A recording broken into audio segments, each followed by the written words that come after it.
Good evening, everybody. Welcome to part two of Rabbit Holes Sunday. Wow, I really had a hard time. Not Saturday, then Sunday blew up. 1906 to 1989 and the San Francisco Faults.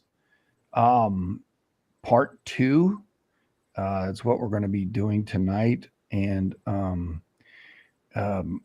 we're starting with. um, I need to get the links together. So I need to jump over here and pull down a link. And and then we'll go from there. yeah, so I'm going to just look for the 19, because we didn't even talk about Calaveras, or did we? No, because that's the second part once we get past the quakes. Yeah, we're not even into Loma Prieta. All right, so going back to 1905, that's where we crapped out.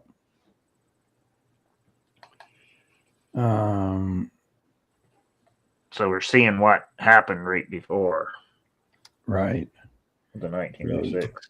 All right, so let me share that screen.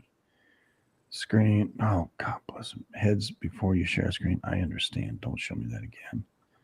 I don't know why it does that. There we go. All righty. 1905, we'll start with January. Again, we're starting off where we left off from the previous episode.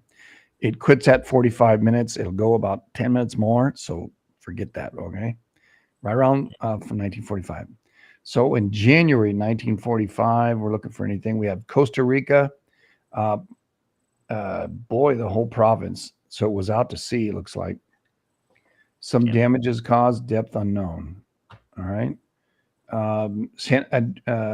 February, the Adriatic Islands, Alaska. So that's pretty. I want to say that's out by Rat Island. Am I not? Am I incorrect? Yeah, out that way. Yeah. Just want to make sure, because what happens next? Yeah, it's way out past. It's over by Russia.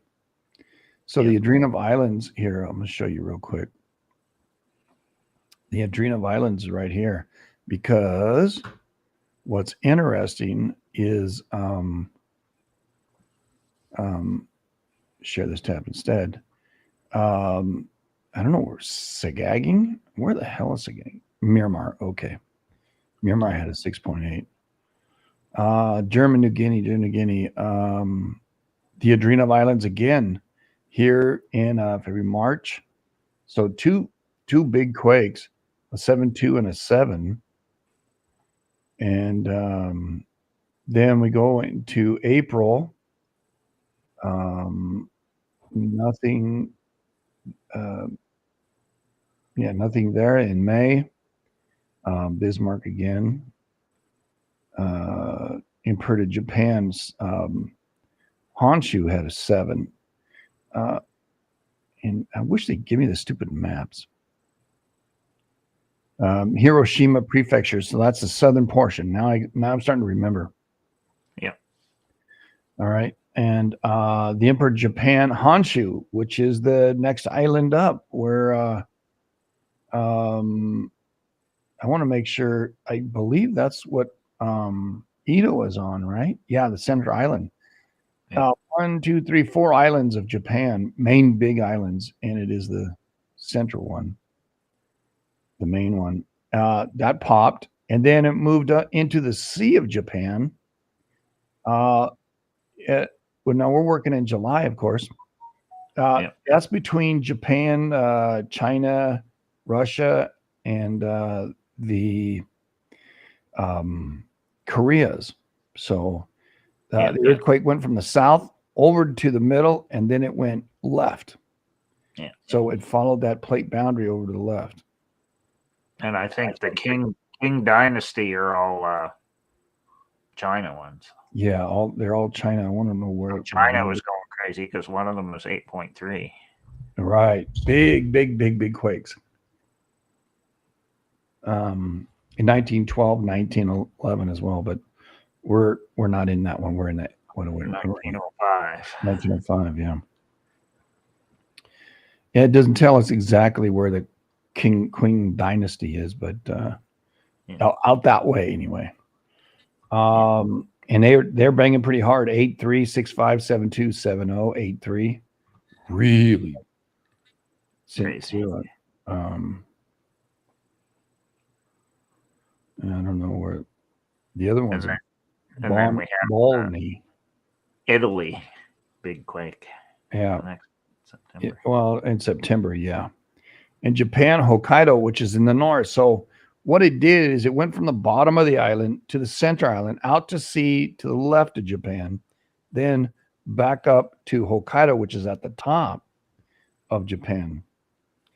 And then Calabria, which is the toe of the boot in Italy, popped.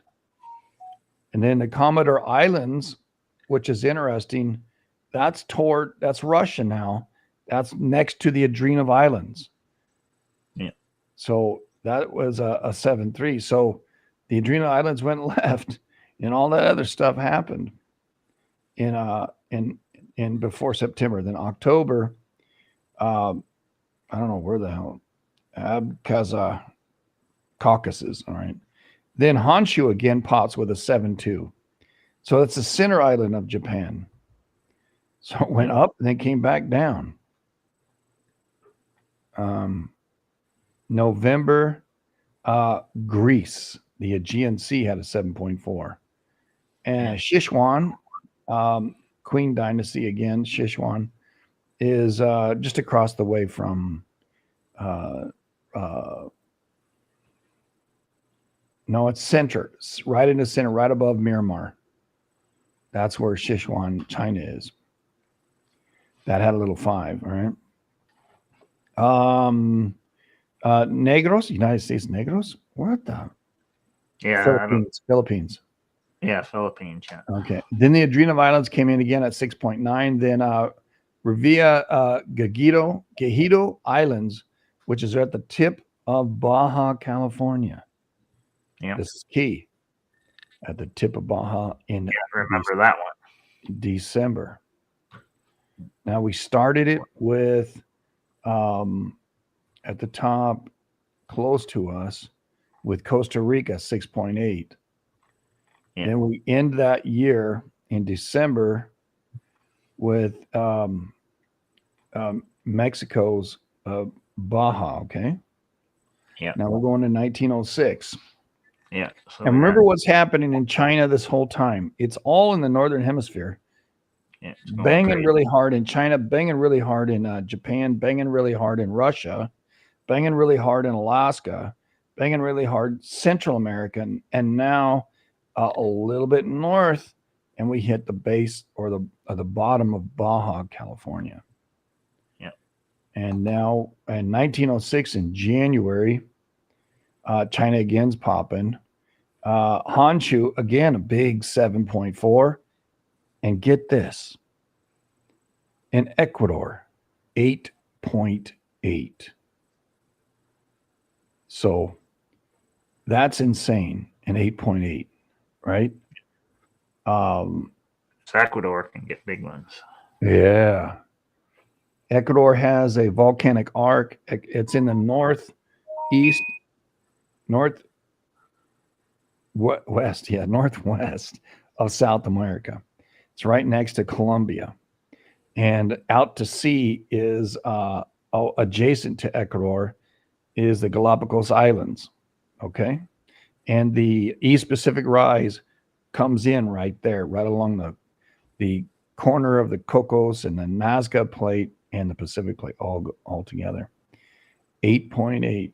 They call it the 1906 Ecuador-Colombia earthquake, where 1,000 people died, and reported a tsunami which caused some destruction. In February, St. Lucia Island, West Indies, and the Caribbean popped. They don't know the size of it, but it popped. I don't know why. Some damage was caused. Magnitude is unknown. Thus far, in Wiki, they don't have a thing. We can probably look it up and try to find what that is, but it's inconsequential. Other than to let you know, northern part of South America is banging super hard. Central America is banging pretty hard. The bottom of Baja is banging pretty hard. Now here's the Caribbean plate hitting on the very edge up there in St. Lucia. I think St. Lucia is over by the Virgin Islands. Am I mistaken? Yeah, I think so. Yeah. Yeah. It's in a center of, it's over by that other volcano that's La Soufriere. Yeah. Yeah. St. Lucia is an island in West Indies, Eastern Caribbean. Part of the Windward Islands or the Lesser Antilles is located northeast of the island of St. Vincent, northwest of Barbados and Martinique. It covers an area of 238 miles. And I'll share this tab to tell you right here. Here's Ecuador banging right here on the border, 8.8 right here. Had a little small tsunami right here, right up here. So we have a nice triangle working, right? Nice triangle. Yep. So back to our share this tab instead. All right. So now we know. In March, Ecuador and the Galapagos Islands. Look at that. I just told you about that. 6.8. Yep. All right. And Xinjiang, China had a 6.7. Taiwan and China, Fushuan. China's just all over the place, banging. Mexico, the Rivia Hejito Islands again, the bottom of Baja, right? So that one banged. Ecuador banged. Look and see how that went from Ecuador to Rivia Hejito Islands. It did that twice now. Yeah. And then San Pablo Bay, California, 7.7. So which is the big one. That is the 1906 earthquake. Okay. I don't know why they're calling it San Pablo Bay, but that's north. I just don't know why they're doing it. That's not on the San Andreas. Yeah. But and that happened as they got it as a 7.7 in April. China the month later again. New Guinea, Philippines, Bay of Bengal. Where the hell? Oh, okay, India, yeah. The Rat Islands in Alaska, 8.3. Then Chile, Valparaiso, which is center Chile, popped with an 8.2, 1906. That's making more triangles. And then Valparaiso again, 6.9. Chile again, Tarapaca, a little bit south, 7.1. And then September comes along, then Honshu pots with a 7. Man, can you imagine all these huge quakes? And then Peru pots with a 6.8. October, the Philippines again, Afghanistan, nothing there. Russia, Sea of Okhotsk. That's north of the Sea of Japan, eh? 6.7.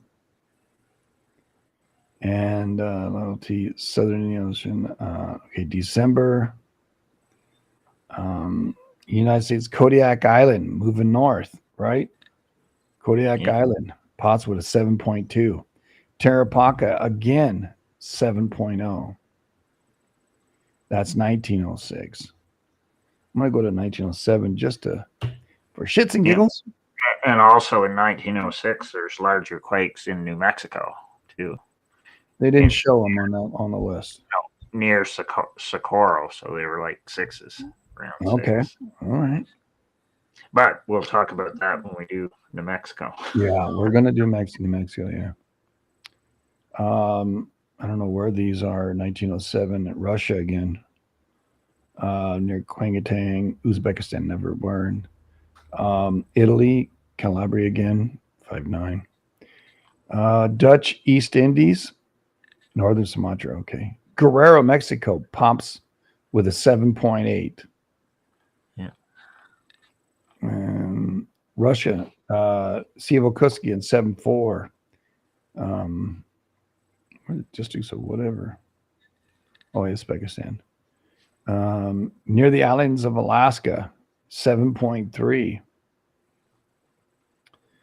Kamchatka, 7.2. Gulf of Mexico, 7.2. Nicaragua, 7.2. Ecuador, 7.0. 7.0 twice. And those were, magnitudes. So that's what happened this year. All right. So 1905 to 1907 was crazy. big year. Yeah. A couple of, Oaxaca had a 7.8 in April, May. Sea of Okusk happened. The Bonin Islands, Japan happened. Ecuador happened in June off the coast. And Kiribati, I don't know what the hell that is. Micronesia. Chile, Los Rios region, 6.8. Japan, Hokkaido, 6.6. Bristol Bay, Alaska, 6.5. Kamchatka, 7.2.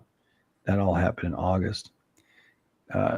Near islands, they're called the near islands, right? Yeah. Are in the group American Islands, Aleutian Islands, Southwest Alaska. Whether between the Russian Commander Islands and the West Indies. So we saw from the Philippines all the way around the complete, Pacific Plate.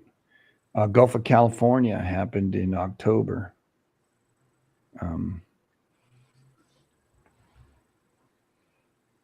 7.2. Yep. So if the tip of Baja starts getting sevens, look out. If we start seeing Alaska start to go ape turd in Japan and Russia, the Kermitics and all that.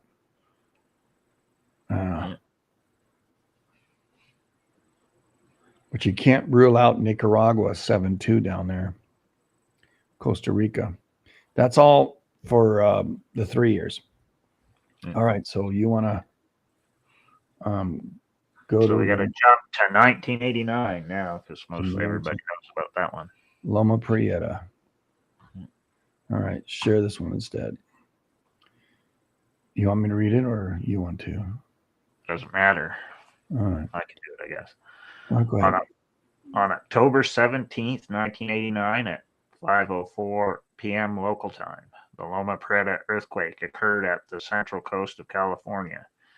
The shock was centered in the forest of Nisene Mark State Park in Santa Cruz County, approximately 10 miles northeast of Santa Cruz, on a section of the San Andreas Fault System, and was named for the nearby Loma Prieta Peak in the Santa Cruz Mountains. With a magnitude of 6.9 and a maximum modified Mercalli intensity of 9, violent. The shock was responsible for 63 deaths and 3,757 injuries. The Loma Prieta segment of the San Andreas Fault System had been relatively inactive since the 1906 San Francisco earthquake, to the degree that it was designated a seismic gap, until 2 moderate foreshocks occurred in June 1988 and again in August 1989. Damage was heavy in Santa Cruz County and less so to the south in Monterey County, but effects extended well to the north into the San Francisco Bay area, both on the San Francisco Peninsula and across the bay in Oakland.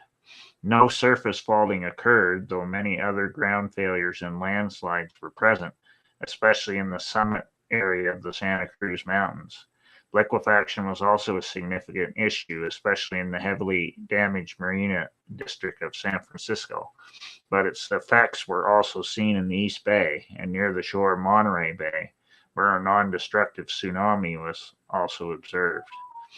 Because it happened during a national live broadcast of the 1989 World Series, the annual championship series of Major League Baseball, taking place between Bay Area teams, San Francisco Giants and the Oakland Athletics. It is sometimes referred to as the World Series earthquake, with the championship games of the year being referred to as the Earthquake Series.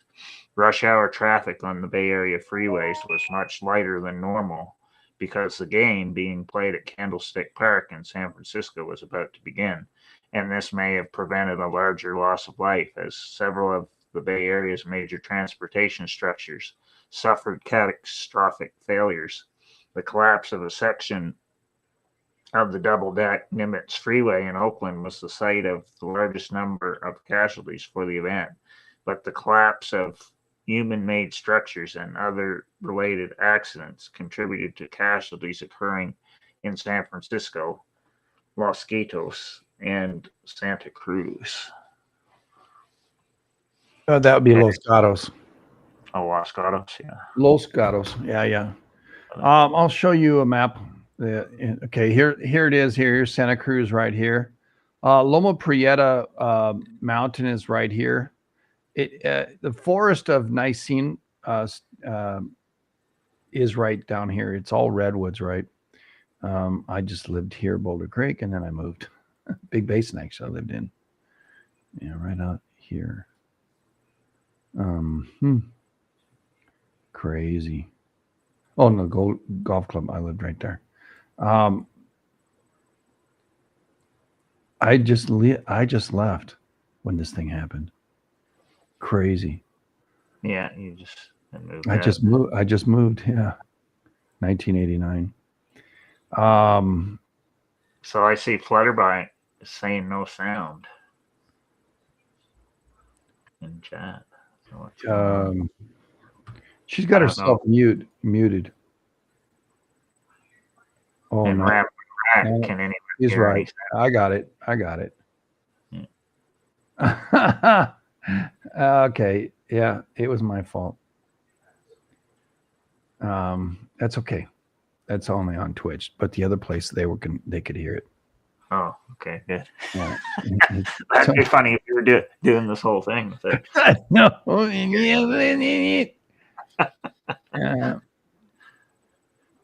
Nobody's saying anything, so I don't know. No, there was nobody live with us anyway.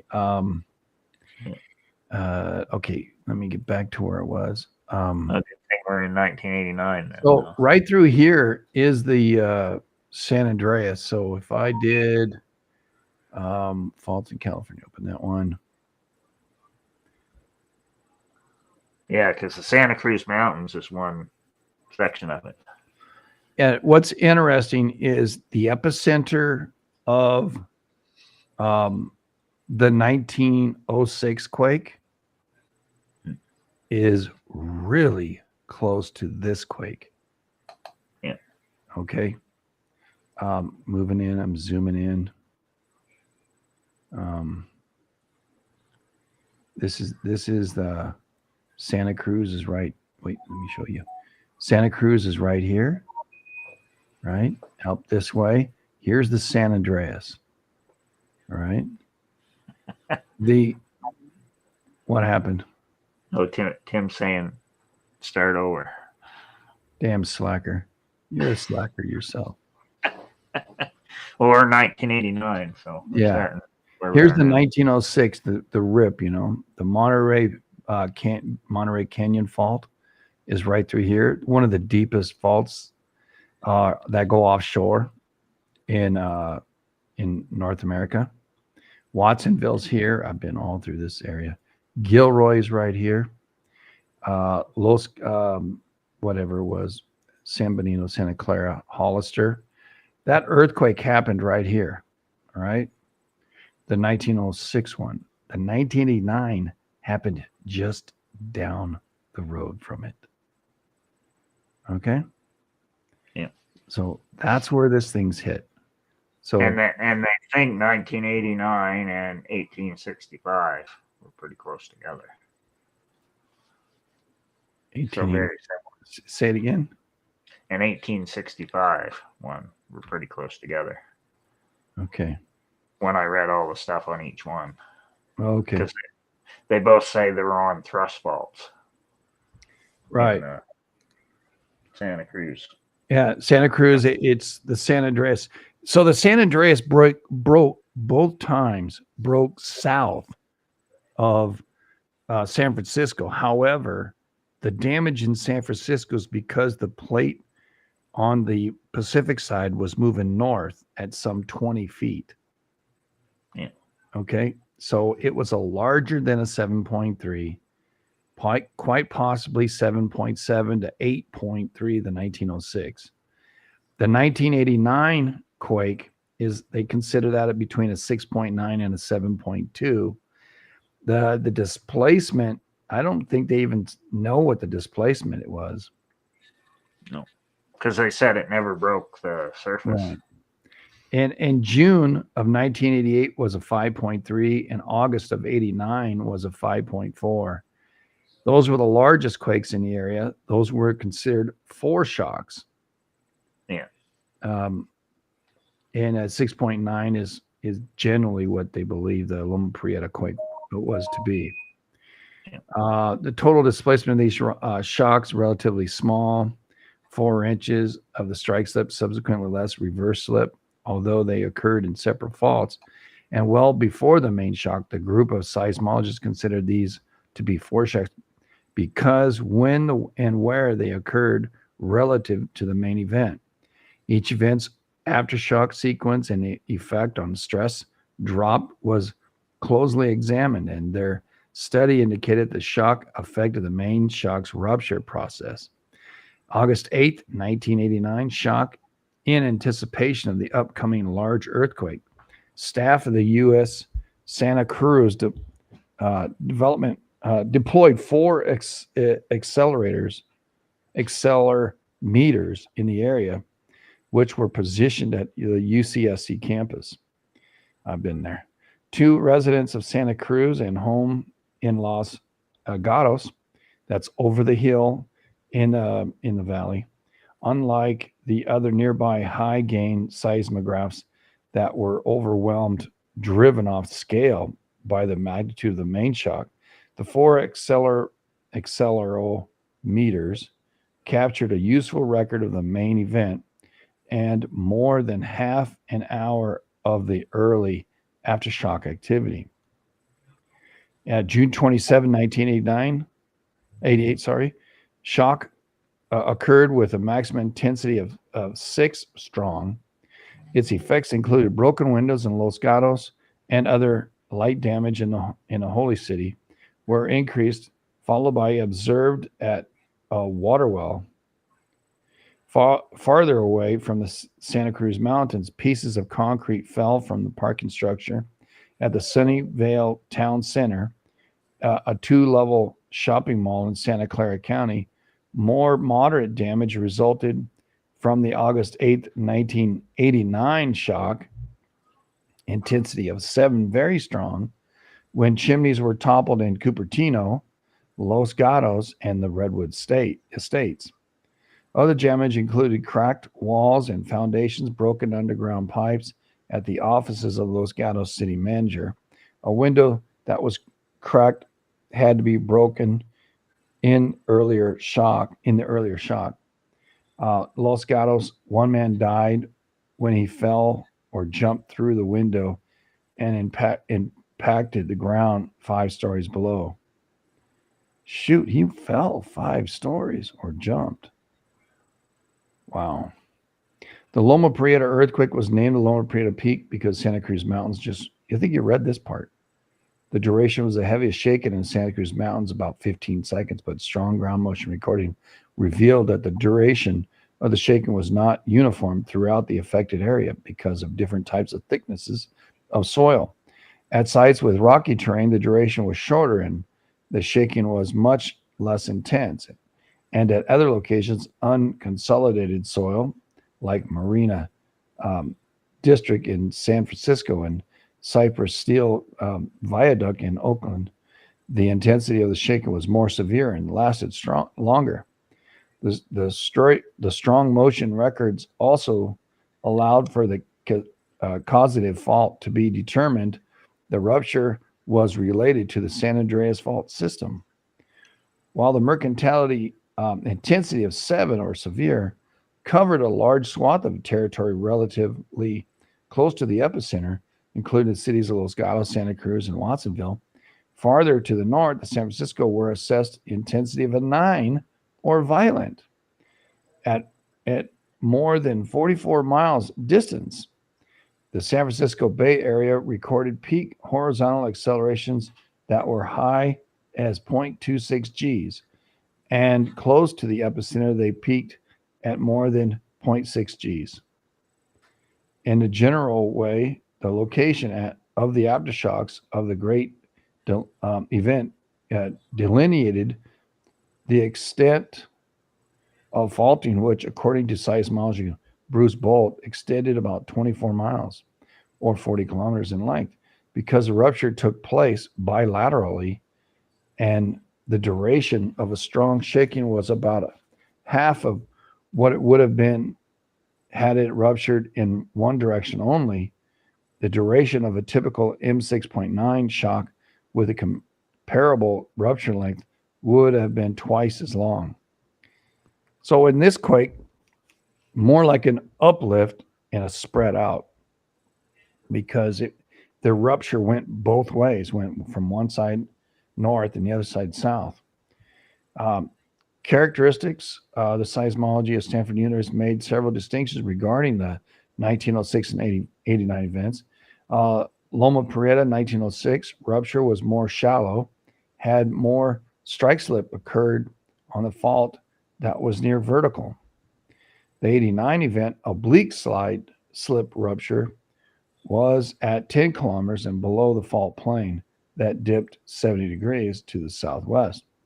Because much of the slip in 89 occurred at the depth of the rupture propagated up dip, Barroza proposed that the overlying San Andreas fault actually inhibited further rupture, and also maintains that the occurrence of an event at the location that was forecast by WGCEP in 1989 was coincidental. The contrasting characteristics of 1906 and 89 events were examined by seismologists Hiru Kanamori and Kenji Sataki, I should say.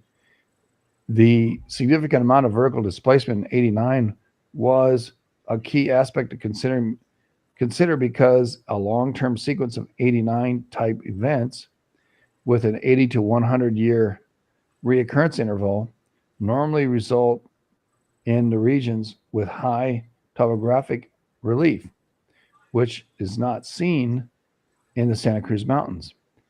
The three scenarios were presented that might explain this disparity. The first is the geometry of the San Andreas Fault goes through the transition every several thousand years. Second, slip type could vary from event to event. And lastly, the 89 event did not occur on the San Andreas Fault at all. That's pretty crazy. Yeah, which is another thrust fault, basically. All right. Yeah. I'm not seeing okay, north of SoCal Vineyards, and I'm trying to see where. But see, a lot of the thrust faults they don't have named, right? So this is another one they don't have named. Yeah, Quaternary. But they know because of the slip and how it went up, right? Because he said up dip or whatever. So it's like what we're finding with a lot of these that surprise them, because they're not right on the fault that they expect. It's on one they don't know about. So, and they say the same thing about 1865 now too, because they think it was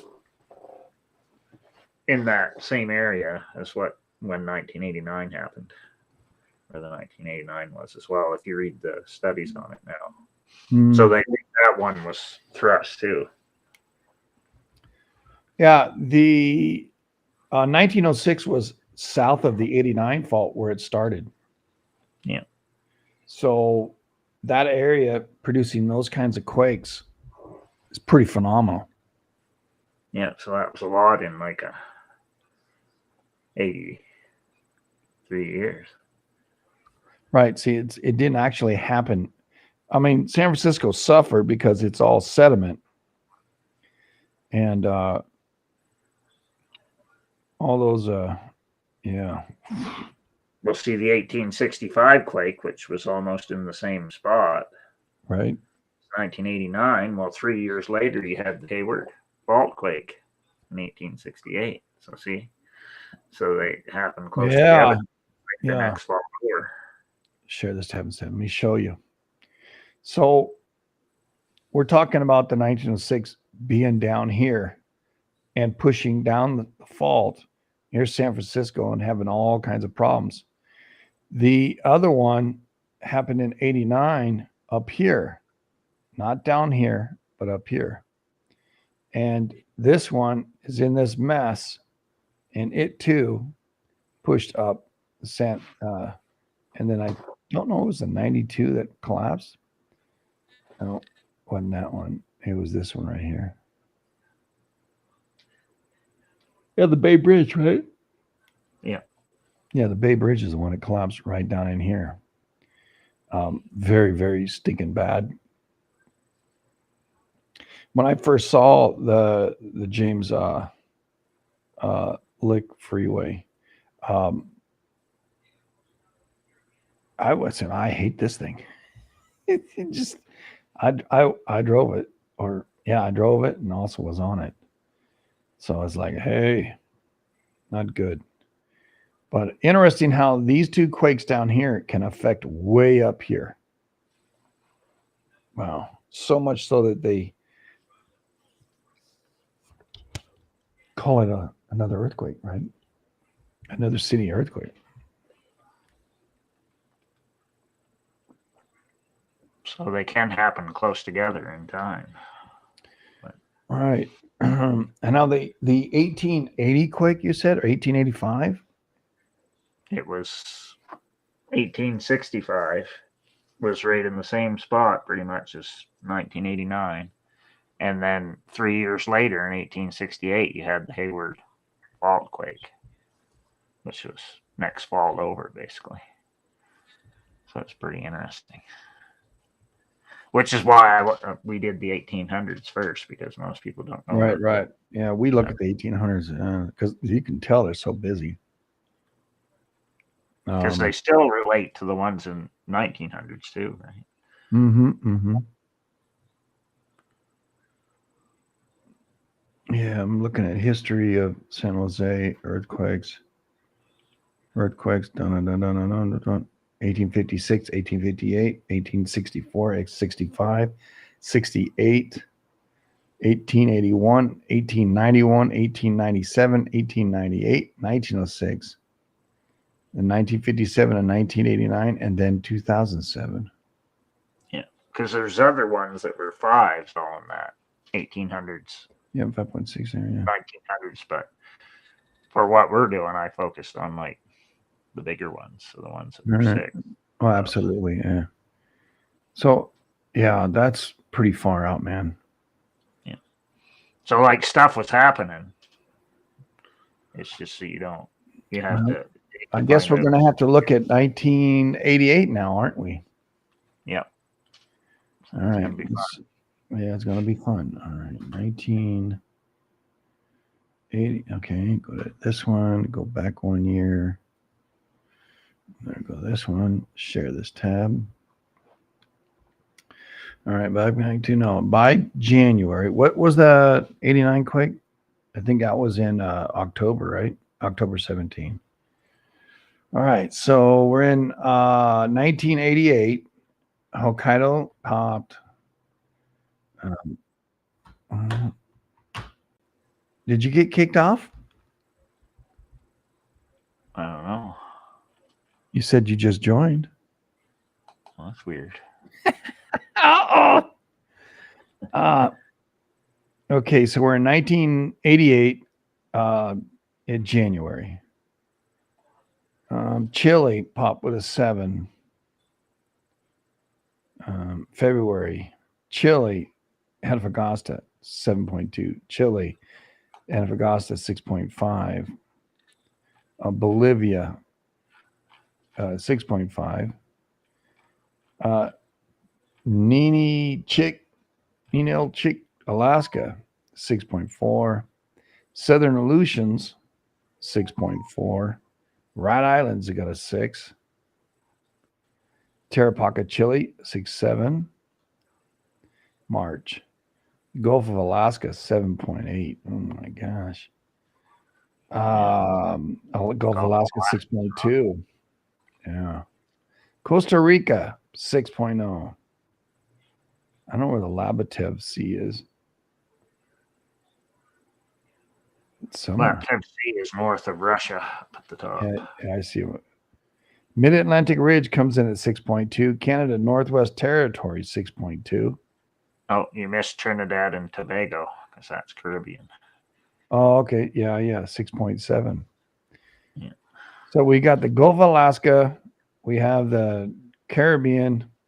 Definitely have Costa Rica and Canada and Chile just going ape turd. Yeah. April. Peru 7.1 and 6.2. Sandwich Islands 6.3. Then we go back to May. Sandwich Islands 6.2. Chile, Easter Islands got a 6.3. It's basically the East Pacific Rise. When we see Easter Island, that's what we're talking about. Unless it's on the Chile Rise, which is the one that goes. They usually put it Eastern Island region. Yeah, when it's close to it. So Nicaragua pots with a 6.6. Central Mid-Atlantic Ridge 6.1. Then Chile, Valparaiso 6.1. Then Unimak Islands again 6.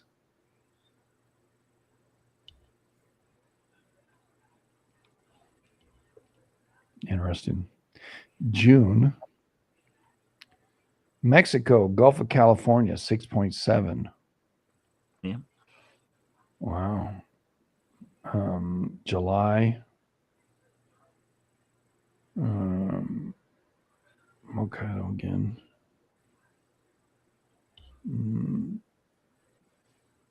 I don't want. Bolivia 6.2. I think August. Chile, Easter Island again 6.0. We'll see what happens in Alaska on that one.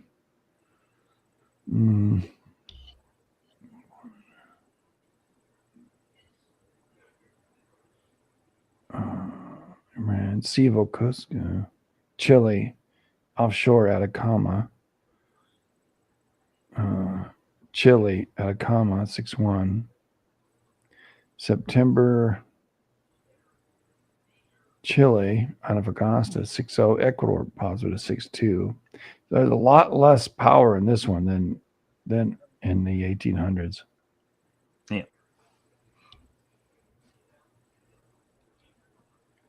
The East Pacific Rise, Southern East Pacific Rise 6.3. So that's below Easter Island. Yeah. November, Guatemala pops at a 6.6. Sandwich Islands at a 6.3. Puerto Rico 6.0.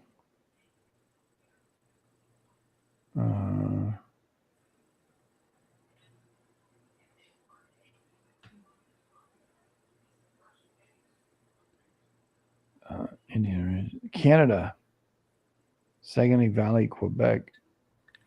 That's not the shore, right? That's in the middle, right? Oh, yeah. Eastern side. It's up a little bit from the St. Lawrence. Yeah, I was going to say, St. Lawrence. It's one of the river valleys that run into the St. Lawrence. All right. All right. December. Panama 6-2. Argentina 6-1. So go back to 89.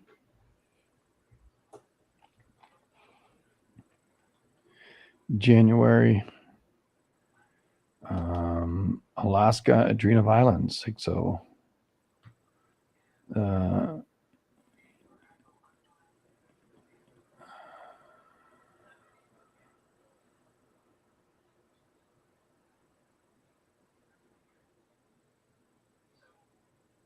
Boy, I just had a fade out right there. East Pacific Rise 6-0. Yeah. Offshore California had a 5. Malibu, Santa Monica, slight damage in Hollywood, Lancaster, Los Angeles, Monterey Park. Wow. All right. So that's interesting. That one is. Didn't we just have a couple of quakes in Los Angeles? Yeah. A couple of 5s, recently, right? Yeah.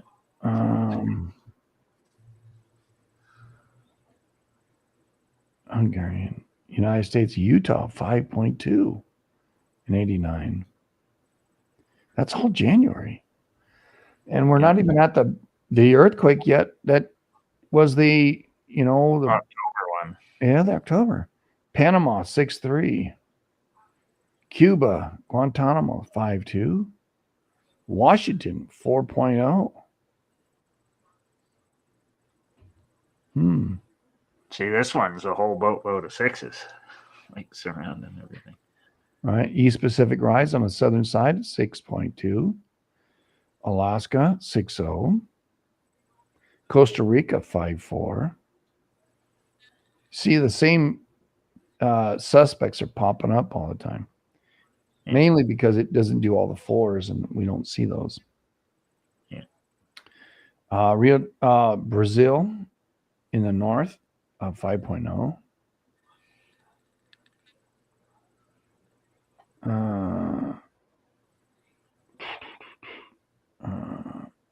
Greece is here. Hello, Greece, 5-4. Brazil again, 4.4.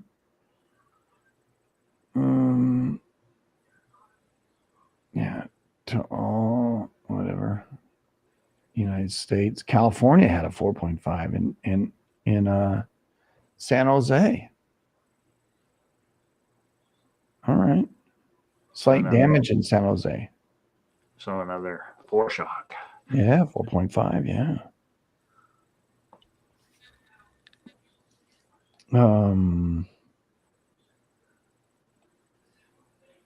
California 4.8. Corona del Mar. That's Newport Beach here. Or not here. I'm not there anymore. Greece. There's a little Greece. 4.4. Mexico Guerrero 6.9. Oof. Missouri came in with a 4.3. Yeah. So even New Madrid was acting up. 6-0 in Venezuela.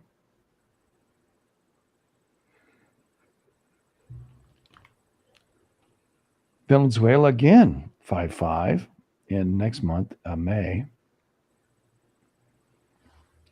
Washington again, 4.5. Wow.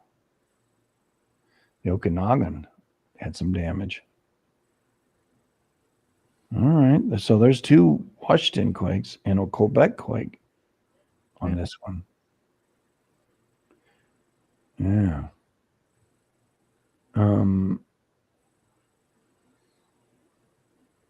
Alaska offshore, 6.3. Doesn't give us any information on it.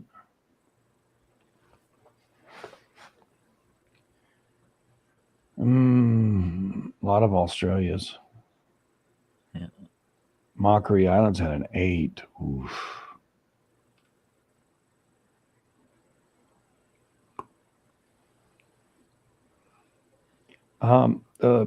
Antarctic Ridge, Pacific Antarctic Ridge came out of the 6.1.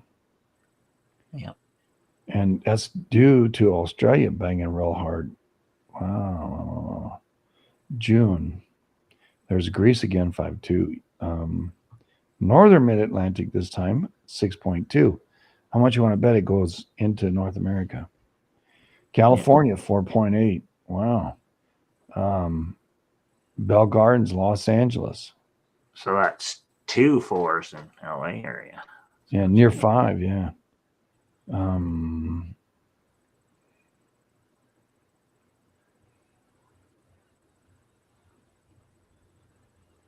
Kodiak Island, or on Kodiak, somewhere in Alaska, offshore had a 5.6.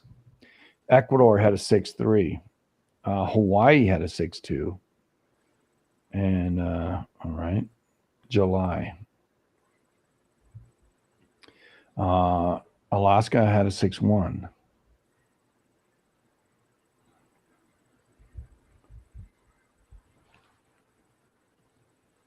Let me see here. I don't see anything there. August.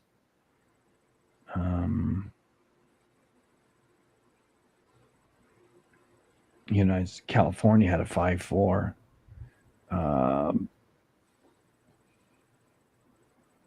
Okay, up in Santa Cruz, a 5.4. Yeah, so another foreshock. Wow. Yeah, That crazy. was in August. I left in September. Alabama had a 3.4. All right. Djibouti. Mexico, Jalisco, 6.5. You don't get that kind of power really in Jalisco. You can, but it's not a usual case. So now we're into September, right before the World Series. Yeah. Alaska pops with a 7.0.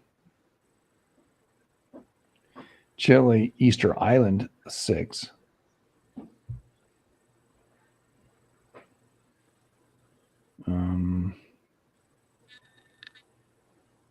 Mid-Atlantic Ridge, 6.4. All right. Chiapas, Mexico, 6.1. Alaska offshore, 6.2. Now we're in October. So we let all those led up to Alaska offshore, 6.8. Alaska offshore, 6.2. Alaska offshore, 6.1. Tokyo had a 5.4. California had a 6.9. La Loma Prieta on the 17th. So basically, it was attacked by 6s from like all directions. All directions, right? Basically. And after that, power went Bolivia South, 6.1.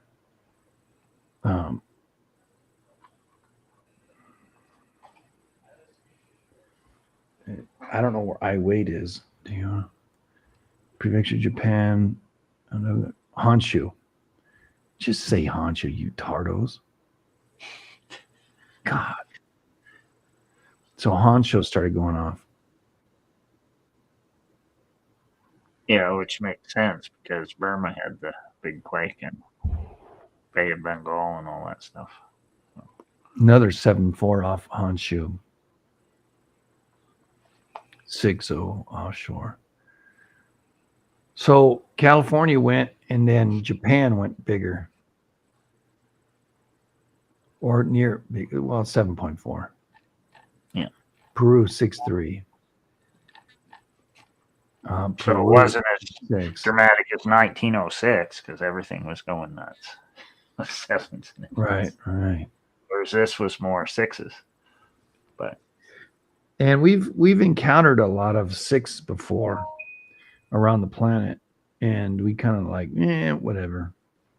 But 1989 was also the same year as the solar storm that fried the Quebec power grid.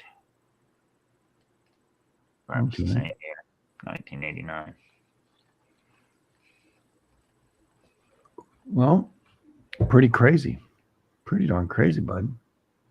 Yeah, so a lot was going on in 89 too. Yeah. All right, so we're back to your image now. Yep. As we look at this image. Bart, you want to go north? Bartlett Springs, Macama Fault, San Andreas. You want to save it for tomorrow? No, we may as well do it. It's not going to take that Okay. long. Okay, so Because I'm the gonna other let you read. I'm gonna let you read. Yeah, and I'm just going to explain the map first. So we talked about Hayward Fault 2 episodes back because we talked about the Hayward quake. But since all that, they found out the Rogers Creek Fault, which is not marked on this map. They don't have it written in there, but it's that little yellow line between Maycama and HF, which is Hayward Fault. Right. So they found out first that Hayward Fault and Rogers Creek Fault are connected, and Is they that can off the make Green Valley, or is that Bartlett Springs? when we talk about Green Valley and all that, they're going to be an offshoot of Calaveras, which we haven't talked about yet. Right. But I want to do Hayward Fault, Rogers Creek, and Maycama first. Okay, I see. I see it. Yeah, and then we'll do the So, other strands in there.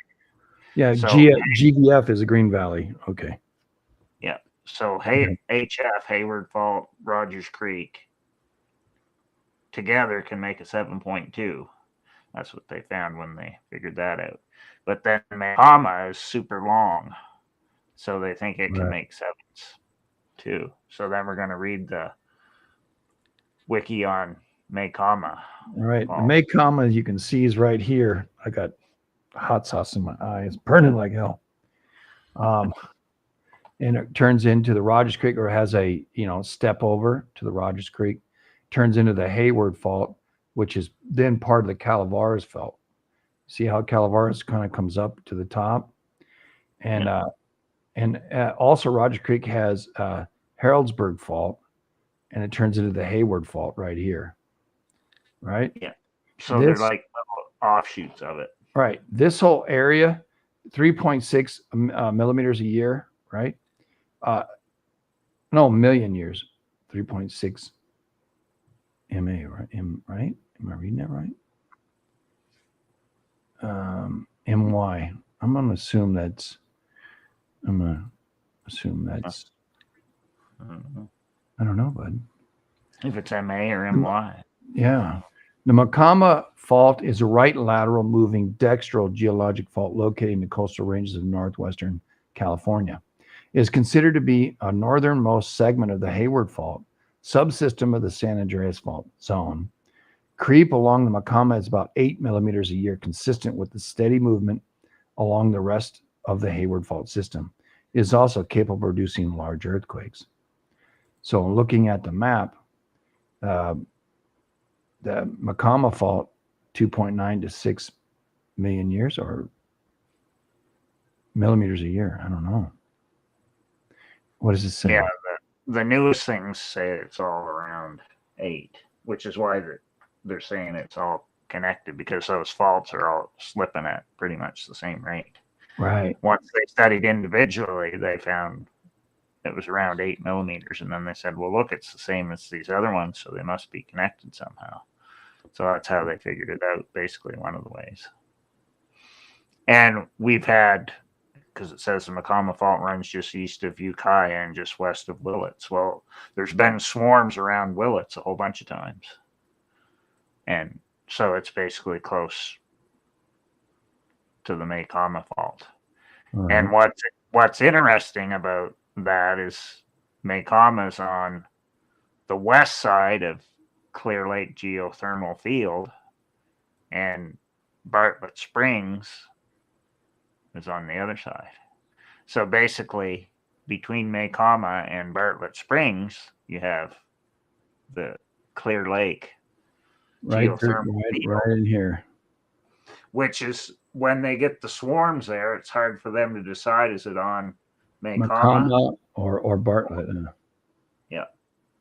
Yeah. So generally, what I'm seeing is I'm seeing it closer to the Maycama Fault, but there's another one that's in there as well. And let me see. Do I have it open? Yeah, right there. Okay, so share this tab instead. So we're talking right up here. Here's the fault that we're talking about. And then this is the other fault. Clear Lake is right here. Primarily, right here is the volcano, and that's a Kolyayomai, is Colayomi fault. That's where a lot, and all this mess right in here. Zone is a Kono City Bay Fault Zone. Big Valley Fault Zone. Kelsey View, right in there. There's a lot of little faults up in here. Yeah, and they're like all offshoots of one or the other. Right. Or both. Start there. See, what we're talking a lot about is that the faults going in a specified direction, we can say, okay, one leads to the next, which leads to the next, which leads to the next.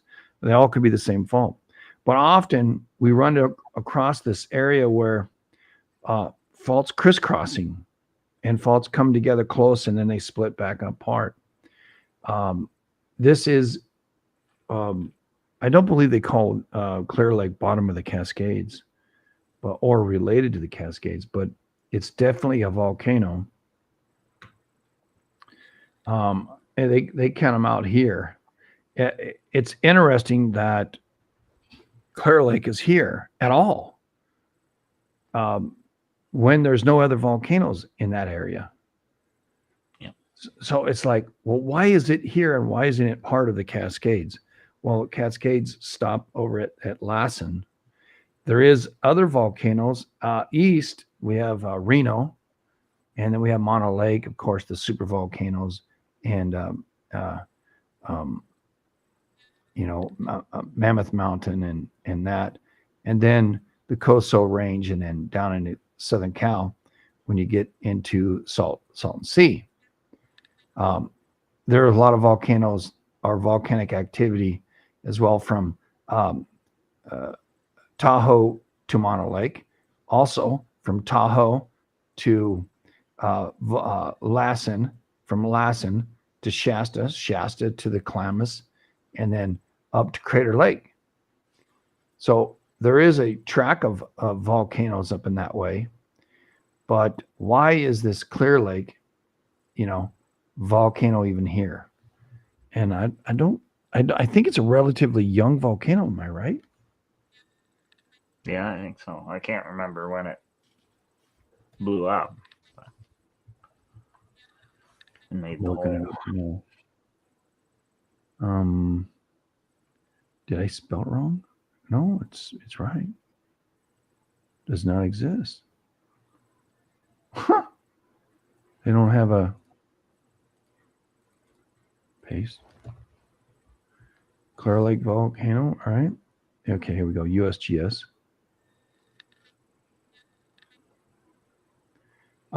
The town of Clear Lake lies in a volcanic field, as does much of the 43,000-acre freshwater lake of its namesake. Geyser Steam Field, which sits in the southwest margin of the volcanic region, is the host of one of the world's most productive geothermal power grids, producing enough electricity for 850,000 homes. Heat driven from the geothermal systems emanates from the zone partially molten rock, or magma, deep below the Crater Lake. The volcanic system, the most prominent volcanic feature, is 300,000-year-old Mount Kono City, or Kono CTI, okay? Kono CTI, rising about 3,200 feet above the southwestern shore of the lake. The most recent activity, Clear Lake volcanic field, occurred between 8,500 and 13,500 years ago as an explosive maar eruptions in and along the shores of the southeastern part of the lake. Although there has been no documented eruptions within the last few thousand years, sporadic volcanic type earthquakes do occur. The numerous springs of the volcanic gases seeps in the field point to its potential of future eruptions. Monitoring the Clear Lake region is USGS's collaborative effort with Calpine Corporation. The Geyser Steam Field provides real-time tracking of earthquake activity. All right. Periodically analysis volcanic. They analyze the volcanic gases, etc. So it's roughly 10,000 years. So I wouldn't say it's old. I'd say it's relatively young. Yeah. Composition is basalt to rhyolite. So it's explosive. Basalt's explosive, as rhyolite is. And it just happens to be right next to water, which is really bad for volcanoes. I don't know, man. Yeah, it's wild. Yeah. Pretty crazy there. So that's what's between this these two major faults. The Mount Conosciti probably first erupted some 350,000 years ago, and the last time it erupted is about 11,000 years ago. Yeah, and I'll show you a picture of it. Wait, come here, you. Share this tab. There's a picture of the volcano right here. This is the lake, Clear Lake. That's the volcano. All the stuff is on the backside of that volcano. And if I remember right, in 2020, there was a swarm up there by Willits. So yeah. Above Clear Lake, and that was the same year they had all those fires in there too. Yeah. I remember all of that stuff. Yep. So I thought that was interesting when I started searching all those names, and then I remembered. I said, "Oh yeah, well that makes sense." Yeah. Willits would be north of the volcano, 30, 40 miles. Yeah, because I think the swarm was right before the fires started there around Clear Lake. Right. So Willits would be up this range. Round Valley, I believe.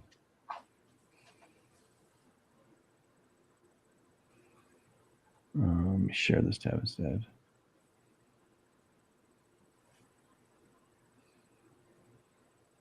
Let's share here. Here's Willits right here. Here's the volcano down here. Actually, right here. So it's a good 60, 70 miles north. That's, yeah. I would say of the volcano, more like, right, about a little over 100 maybe. So, so back to what we're talking about. Yeah. So you want to talk about Lake Como fault? So now we got to talk about Calaveras and how it connects to the ones over on the other side. Right. The Calaveras fault is a major branch of the San Andreas Fault system and is located in Northern California in the San Francisco Bay Area. Actively on the different segments of the fault include moderate and large earthquakes, as well as seismic creep. The largest event was a magnitude 6.2 in 1984 Morgan Hill event. The most recent moderate earthquakes, a 5.1 October 25th of 22, and a 5.6 on 2007, the Alum Rock event. It is believed to link with the Hayward Fault as well as the West Napa Fault north of Carquinez Strait. It passes through or near the cities Alamo, Danville, San Ramon, Dublin, Pleasanton, Sonoy, Milpitas, San Jose, Gilroy, and Hollister.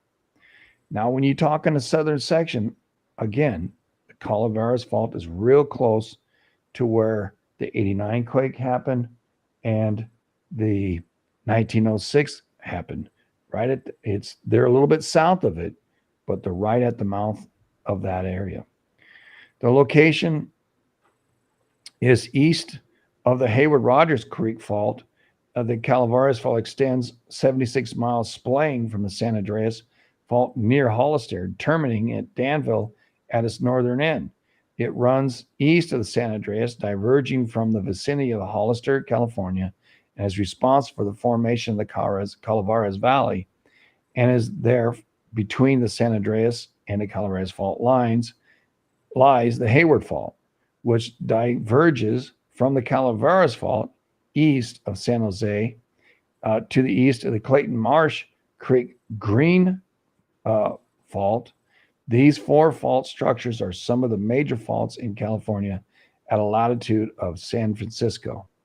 All are right lateral moving strike slip faults. That means the left side keeps moving. Am I correct? No. Yep. The Calaveras Fault was named at the Calaveras Creek, Santa Clara County, east of San Jose, where it was first identified. In its Spanish word for skulls, Calaveras means skulls. It is also the name of the Calaveras County in the foothills of the Sierra Nevada mountains, some 100 miles east of Santa Clara County, far from the Calaveras Fault. Some of the cities which the Calaveras Fault passes through and or near are Alamo, Danville, San Ramon, Dublin, Pleasanton, Sonoy, Milpitas, San Jose, Gilroy, and Hollister. So, related faults, West Napa in the Napa County is believed to continuation of the Calaveras Fault. North of the Carquinez Strait. Between the fault lies the area of minor faults aligned with an echelon known as the Contra Costa Shear Zone. The minor Concord Fault lies to the east of the Calaveras Fault, and the small earthquakes occur in the gap between faults, mostly in the vicinity of the Alamo County, relieving stresses generally by displacement between the two faults. Stresses are also produced by offset converging strike slip motions between the Calaveras and the Clayton Marsh Creek Greenville Fault that continues to elevate Mount Diablo. The compressive pressure of the is manifest in a significant thrust fault nearby on the western slope of the mountain, the Mount Diablo Thrust Fault, the most active of its kind in a region and which is also capable of producing significant local earthquakes affecting Alamo, Danville area. The Pacific Plate is a major section of Earth's crust gradually expanding and by the eruption of magma along the East Pacific Rise to the south, and it also is being subducted far to the northwest in the Aleutian Trench under North American Plate, well north of San Francisco. In California, the plate is sliding northwestward along a transformed boundary, the San Andreas Fault, toward the subduction zone. At the same time, the North American Plate is moving southward, but relatively southeast along the fault. The westward component of the North American Plate's motion results in some compressive force along the San Andreas and its associated faults, such as the Calaveras, thus helping lift the coastal ranges. The Calaveras Fault shares the same relative motion shares the same relative motion as the San Andreas. There are notable earthquakes in the Calaveras Fault in 22, a 5.1, in 2007, a 5.6, in 1984, a 6.2, in 1911, a 6.5. A number of magnitude 6 quakes have been recorded on the fault throughout recorded history, and the largest of these was a 6.5, occurred in 1911 in the Morgan Hill area. The most recent of these events was a magnitude 6.2 earthquake near Morgan Hill in 1984. A magnitude 5.6 occurred on the Calaveras Fault on October 30, 2007 at 20.04 Pacific Standard Time, August 31, 3:04 UTC, near Alum Rock prior to 2014 South Napa earthquake. It is the most powerful quake in the Bay Area since the Loma Prieta earthquake of 89, and the largest on the Calaveras Fault since 84. In October 25, 22, 2022 at 11:42 Pacific Standard Time. October 25th at 1842, a magnitude 5.1 earthquake occurred on the fault near Lick Observatory. The Hayward Fault connection, although it has been known to some time that the Calaveras and Hayward faults merge in the South Bay region, recent geologic studies suggest that the Calaveras and Hayward faults may be even more closely connected horizontally deep between the surface, angling and toward each other with depth until they become a single fault. If true, this would have significant implications for potential maximum strength of the earthquake of the Hayward, since this strength is determined by the maximum length of fault rupture, and the rupture it could extend beyond the juncture point to the includes some portions of the Calaveras. So they're saying there's quite good possibility that both of these things joined, and that these things can, exponentially. Vibrate, Yeah. which would be bad. Right. And here's a map right through here. Yeah. Hayward Fault, Calavera starts down here and moves up, and Hayward starts right here and goes off into that section. You want to talk about the West Napa Fault? No. Yeah, because that's the next one in, between Macama and Macama, yeah. And the Calaveras. All right. Yeah. I'll let you take over from here. Okay, I gotta get back here and read it. Okay. The West Napa Fault is a 57-kilometer, 35-mile long geological fault in Napa County in the North Bay region of the San Francisco Bay Area in Northern California. It is believed to be the northern extension of the Calaveras Fault in the East Bay region. It has been mapped as a late Pleistocene-Holocene active fault. Is considered to be predominantly a right lateral strike-slip fault. The fault was discovered in 1976 by Jean Boudreau, a groundwater drilling specialist from Sebastopol. In 2023, there was data showing that the West Napa Fault is actually 9 miles longer than previously known. That's pretty good. Yep. The West Napa Fault is a likely source for the magnitude 6 South Napa earthquake that hit Napa County on August 24th, 2014. Seismologists were not able to determine the exact fault on which the quake occurred because faults are usually identified by their expression on the surface. The epicenter of the 2000 Yountville earthquake, which occurred on September 3rd, 2000, is also near the West Napa Fault. It's just a little bit north of where the 2014 quake was, the 2001, because I looked it up before.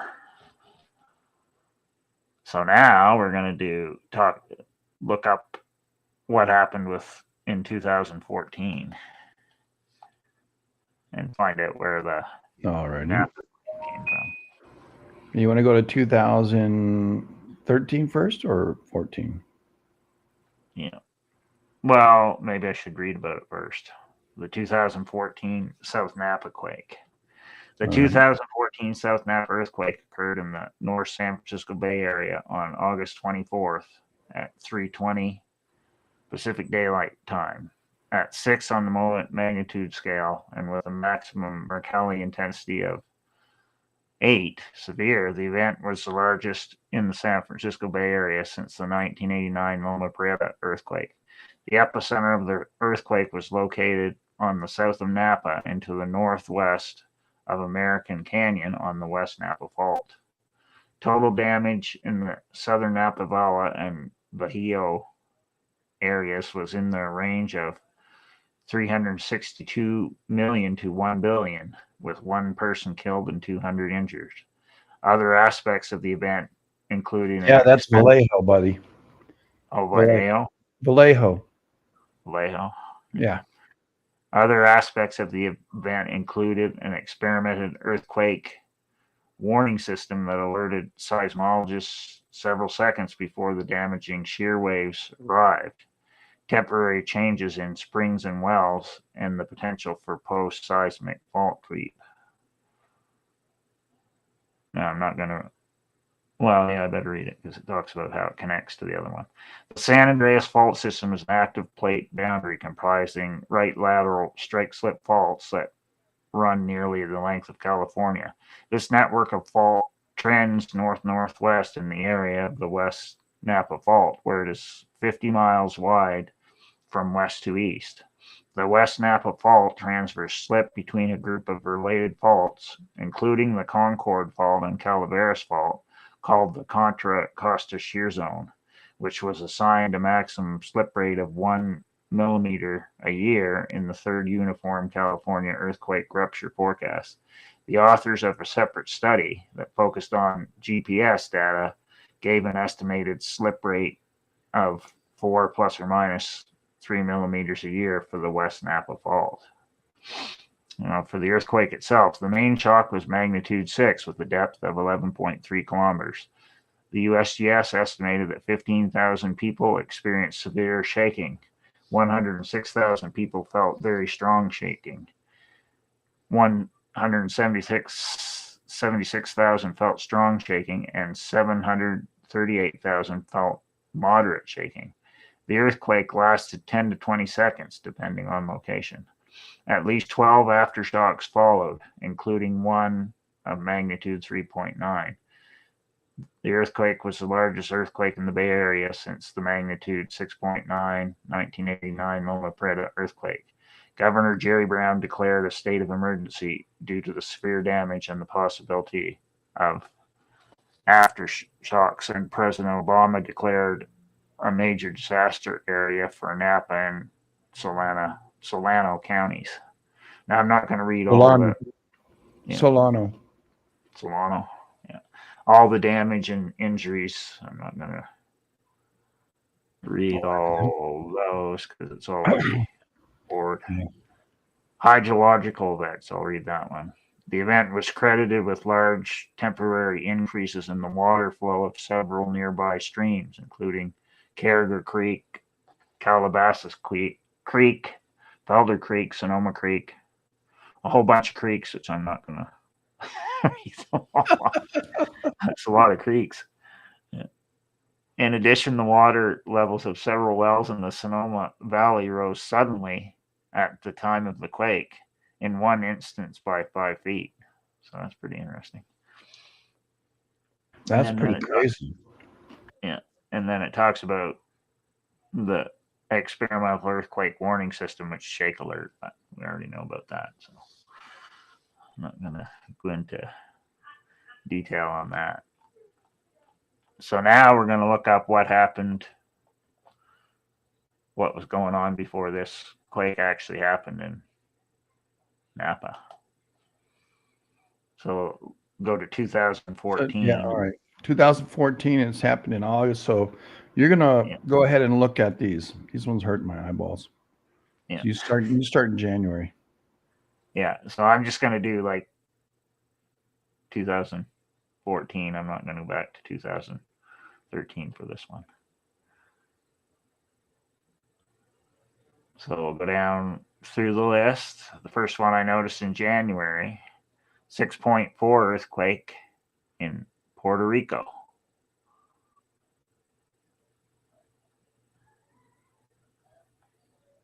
And there's another Greece one, also near the end of January 26, 6.1.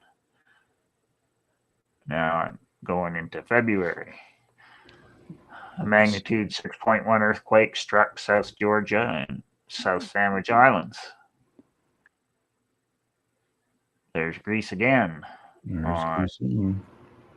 Magnitude 6 earthquake struck Greece on February 3rd. Yeah, a lot harder to read, aren't they? Yeah, I gotta pick them out and then say where it is. magnitude 6.5 earthquake struck Barbados. Barbados Mhm. There's the Caribbean again. on February 18th. Sandwich Islands, Caribbean. We a couple of Greece, and what was the other one? January was Puerto Rico 6-4. So we got Barbados and Puerto Rico in the Caribbean. We have the Sandwich Islands, and then we got Greece all over. March we have Nicaragua with a 6-2. Yeah. Mexico, Chiapas had a 6. Northern California had a 6.8. Ferndale. Oh, wow. Excuse me. And then it looks like Peru popped with a 6-1 and a 6-3. Then Chile with a 6-7. Iquique. Chile, Iquique with a 6-4. Chile 6-2, Iquique 6-3, Chile, Iquique. Wow. Then a 5-1 in La Habra, 2014. All right, I know where that is. You can remember that one. Yeah. Talked about it before. Yeah. April, go ahead. Yeah, so a big one, 8.2, Chile offshore on April 1st. Caused 11 deaths. Iquique. Yeah, and Iquique. Then the next one, Panama 6. The next day. Yeah. And then more. Chile again, Iquique 6-5. 7-7, Iquique. 6-4, Iquique. 6-3, Iquique. Iquique. Wow. Nicaragua 6-1. Chile offshore, Iquique.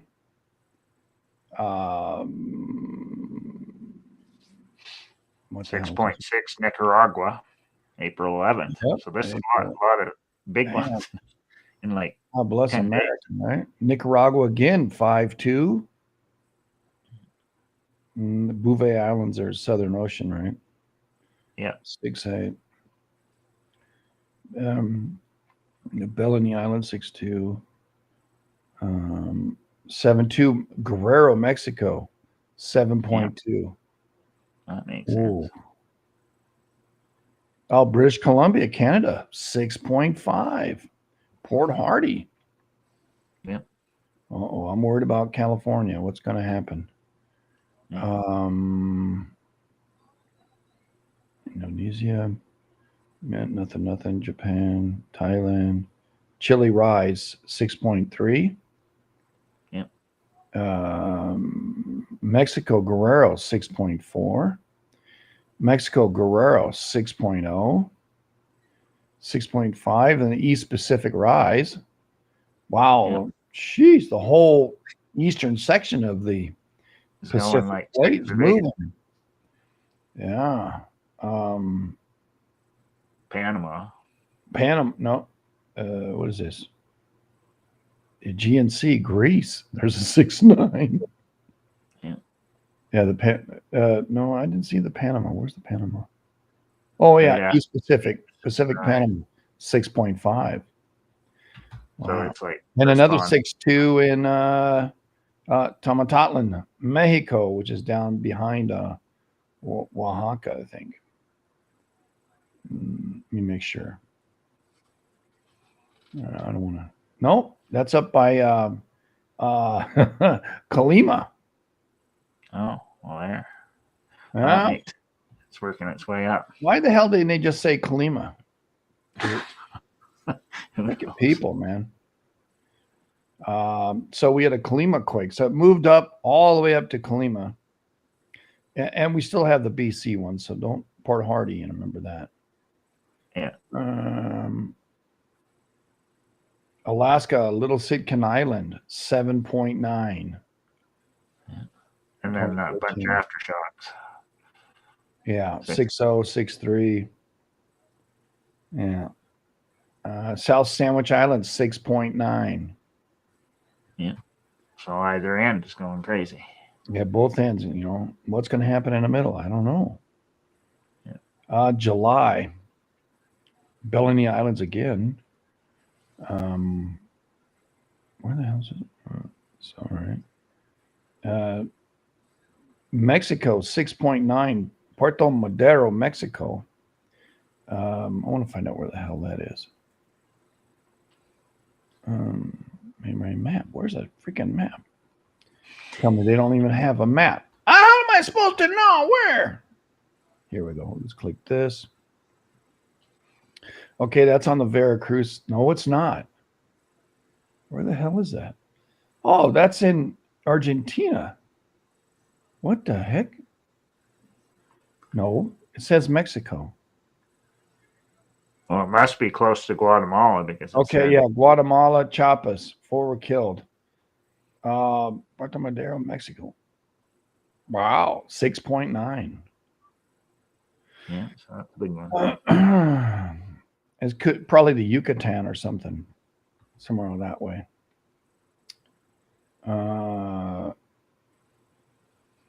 Here's a Canadian one, 6.0, Yukon. Yeah. Owens Fracture Zone?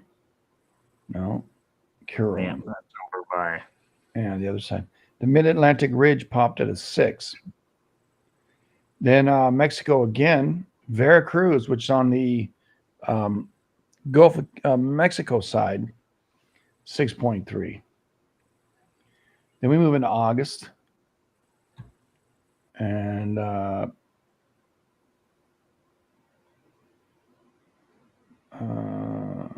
it's harder to read these ones, man. And how they have these ones set up, it's harder to read it. Ecuador, 5.1. Ecuador, 4.7.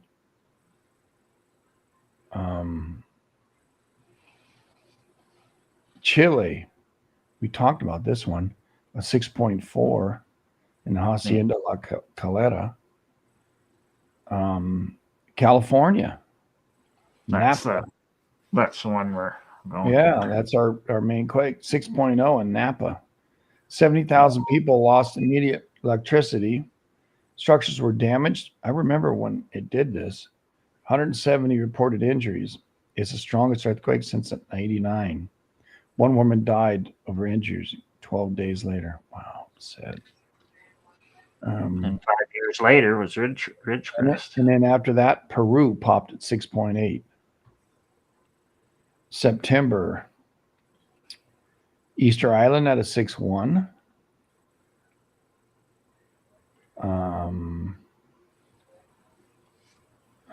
Japan, Guam, no, Philippines. What is this? Argentina had a 6.2, 224 dead. Alaska 6.2. Anchorage. Minor damage in Anchorage. Peru 4.9. October. Bolivia 4.9. 6.1 in Baja Peninsula. El Dorado, Mexico. I want to say that's central. Yeah, that's the center part of Baja. Okay, next to Sinaloa. All right. East Pacific Rise popped with a 7. Southwest Easter Island popped with a 6.6. Nicaragua 7.3 in October 14th. I was going to say, is that Greece? It sure is 5.3. What's up with Greece, man? Well, Greece, if you follow it across, it lines up with the end of fracture zone.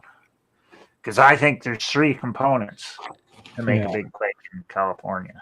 Yeah. Because I think it comes across and it comes up and down.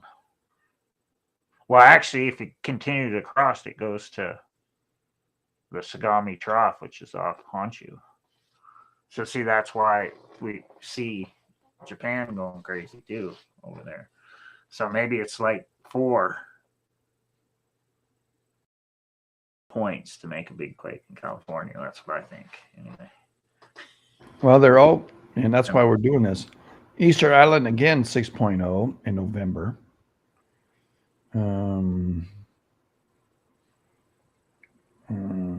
Because in this one we're looking up, Napa's kind of in the middle because up Alaska's going, northern Canada's all going crazy. Prince Edward's had a 6.1. That's and South America into Central America and Mexico are all going nuts. So Napa was kind of the monkey in the middle. I think monkey in the middle, yeah. December. It's pretty wild. Panama popped with a 6.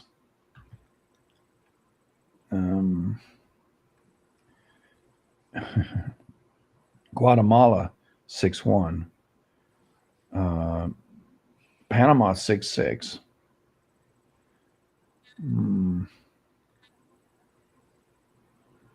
And I'm going to go one more look at 2015. I want to see where that power went. Just real brief here. God, Connecticut had a 3.3 in January of 2015. The DR 4.7. See, the DR 3.0 again. February, Argentina 6.3. Peru 3.8. Well, it's like it's going up around the Caribbean plate, basically. That's what I'm looking at, yeah. I was ready to say that. I just wanted to make sure. A little more evidence. Yeah, Panama. I never looked up 2015, but I'm not surprised. Because that's what it is. No, sorry. A earthquake in Vanuatu, 6.4. No, I thought it said Panama. This is Palma. My bad. Forget about it.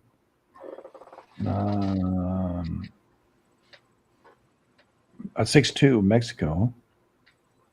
Jose Maria Morelos.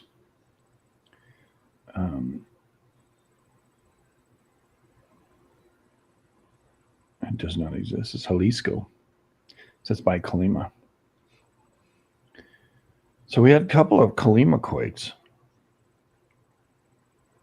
March.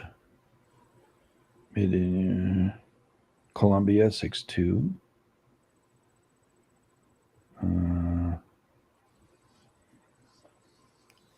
Chile 6.2. Chile 6.4.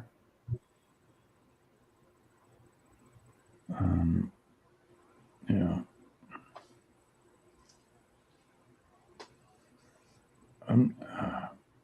Greece 6.0. Wow.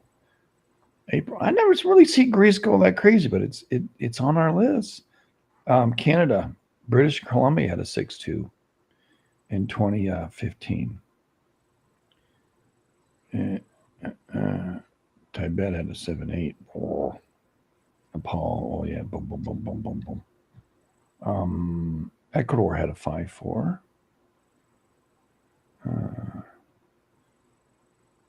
May. A lot of stuff happening overseas. I'm not seeing anything really standing out. So, man, some of these months, they put a lot in here. Southern Mid-Atlantic Ridge, 6.3. Alaska, 6.8. Ugashik. Japan had a 7.8 in Osagawa Islands. Here's another one. Well, no, that isn't it. Chile, 6.0. Much harder to read these. Yeah, so they have it. There's so many. have equipment. It's formatted. Yeah. July. Boy, I'm only in July. Yeah, I don't remember looking up too many in 2015 or 2016, but I remember 2017 because that was the two big Mexico Offshore quakes. Alaska in Nikolaevsky Aleutian Islands, 6.9.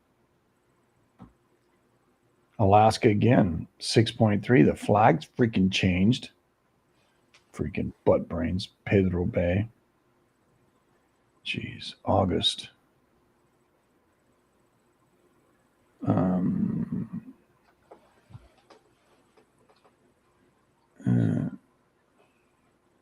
Guadalcanal, no. I don't know where that is. Malanga, Solomon Islands. All right. Southern Antarctic lands. Amsterdam Island, 6. New Zealand. That's on the Atlantic, I think. September.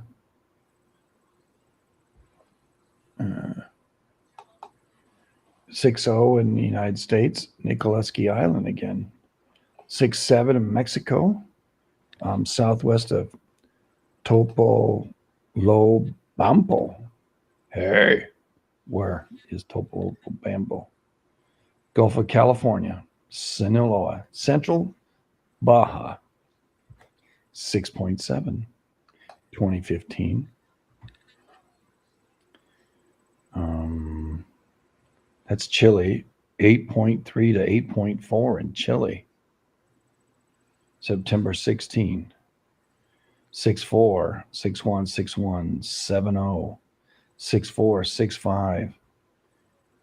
Orville Lillipelli. 6-7, 6-2, 6-1, 6-2, 6-1, 6-6, 6-0, 6-3. All happened with a big quake and near an 8 in September. 8.3 to 8.4 in Chile. And it stayed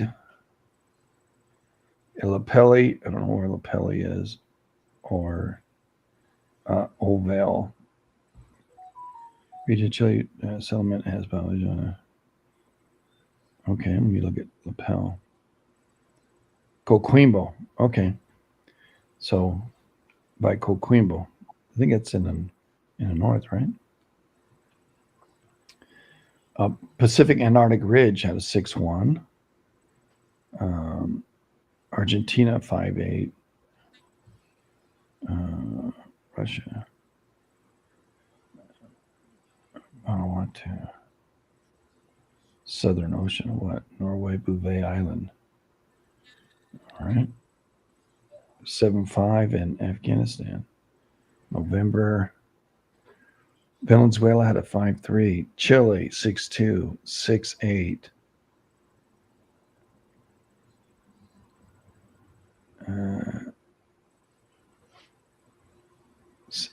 Adak, Alaska 6-5. Chile 6-9. Coquimbo again. 6-9. Another one. Coquimbo. You have Coquimbo and what the hell is this one? Yeah, they're all Coquimbo having major quakes. Yeah. I think it's like trying to shake everybody off the beach. 5.3 in November, Venezuela. And then Chile, 6-2 offshore. God. Yeah, so it kept shaking on into 2015. 6-8. Well, all happened in the main one happened in September, an 8-3 to 8-4. And it kept quaking, big quakes through November. And Adak, Alaska responded.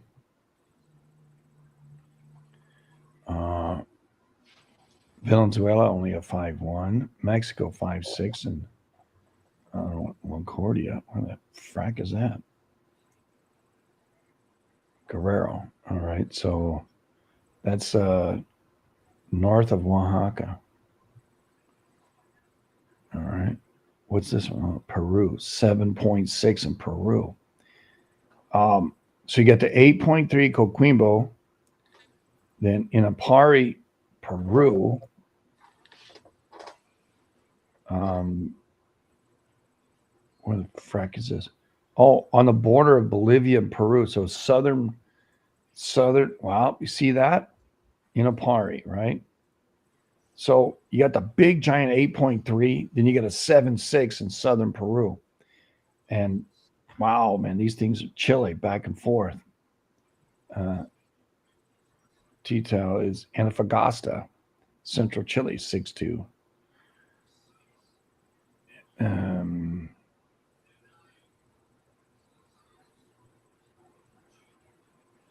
Mag 6.6 in Mexico, Manuela Villa Camacho, Chiapas.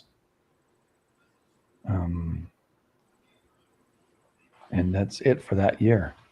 So Chile banging really hard. We saw the Caribbean running. We saw Alaska running, of course. Greece running.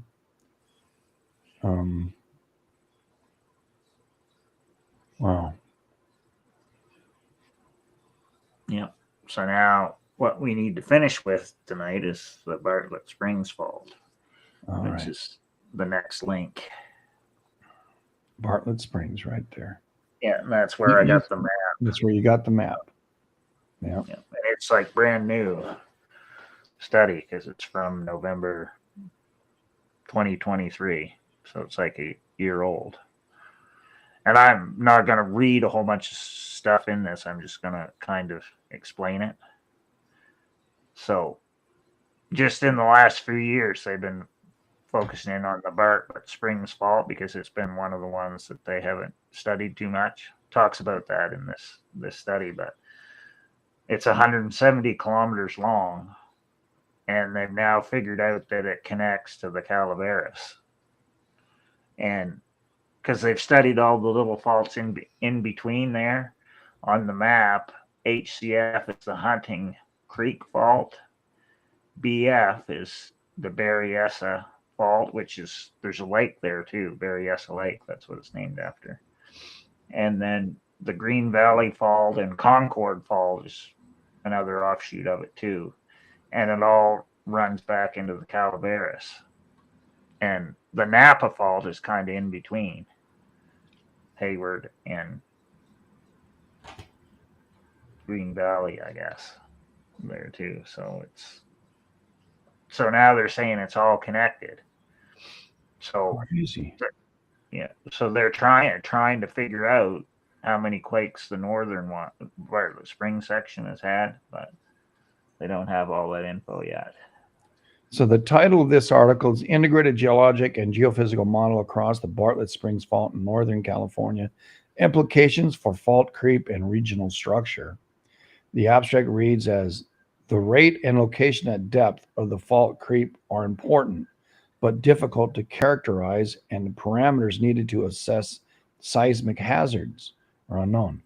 Here we take an advantage of the magnetic properties of the serpentinite, a rock commonly associated with fault creep, to model its depth extent along the Bartlett Springs Fault Zone, an important part of the San Andreas Fault System north of San Francisco, California, Western United States. We model aeromagnetic and gravity anomalies using geologic constraints along 14 cross sections over a distance of 120 kilometers along the fault. Our results predict that the fault zone has more serpentinite at depth than inferred by geologic relationships at the surface. Existing geodetic models are inconsistent and predict different patterns of creep along the fault. Our results favor models with more extensive creep at depth. The source of this serpentinite appears to be ophiolite thrust westward and beneath the Franciscan complex, and an interpretation supported by the presence of antigorite, a high temperature serpentine mineral stable at depth in fault gouge near Lake Pillsby. So you can continue from there. Well, I'm just going to read the geological setting part because it gets crazy complicated. The Bartlett Springs Fault Zone is the northward continuation of a system of faults that branch off the main San Andreas Fault System south of San Francisco Bay. The recently active trace of the Bartlett Springs Fault extends southeast from north of Round Valley to east of the southern tip of Clear Lake, where the fault continues via a right step of 2.5 kilometers onto the Hunting Creek Fault. Southeast of the Hunting Creek Fault is the Berryessa Fault, which Lion Camper considered as the northern part of the recently active Green Valley Fault.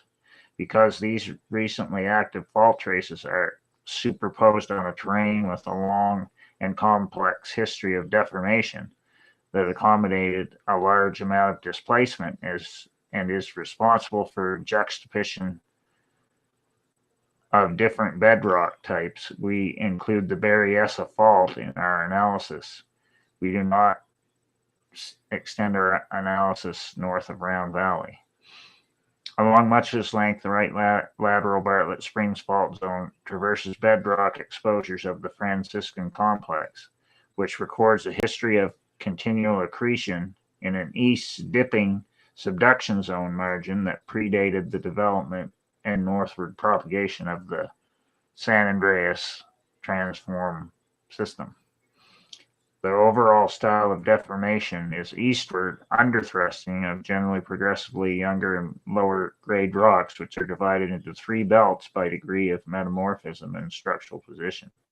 The Bartlett Spring Fault Zone cuts through the central and eastern belts of the Franciscan Complex. The central belt consists predominantly of melange that encloses large blocks and slabs of various Franciscan rock types of Jurassic to late Cretaceous age. Blocks and slabs include classic rock types associated with the Franciscan Complex, such as radiolarian chert, metabasalt, blue schist, eclogite, amphibolite, and serpentinite. It's quite the tongue twister.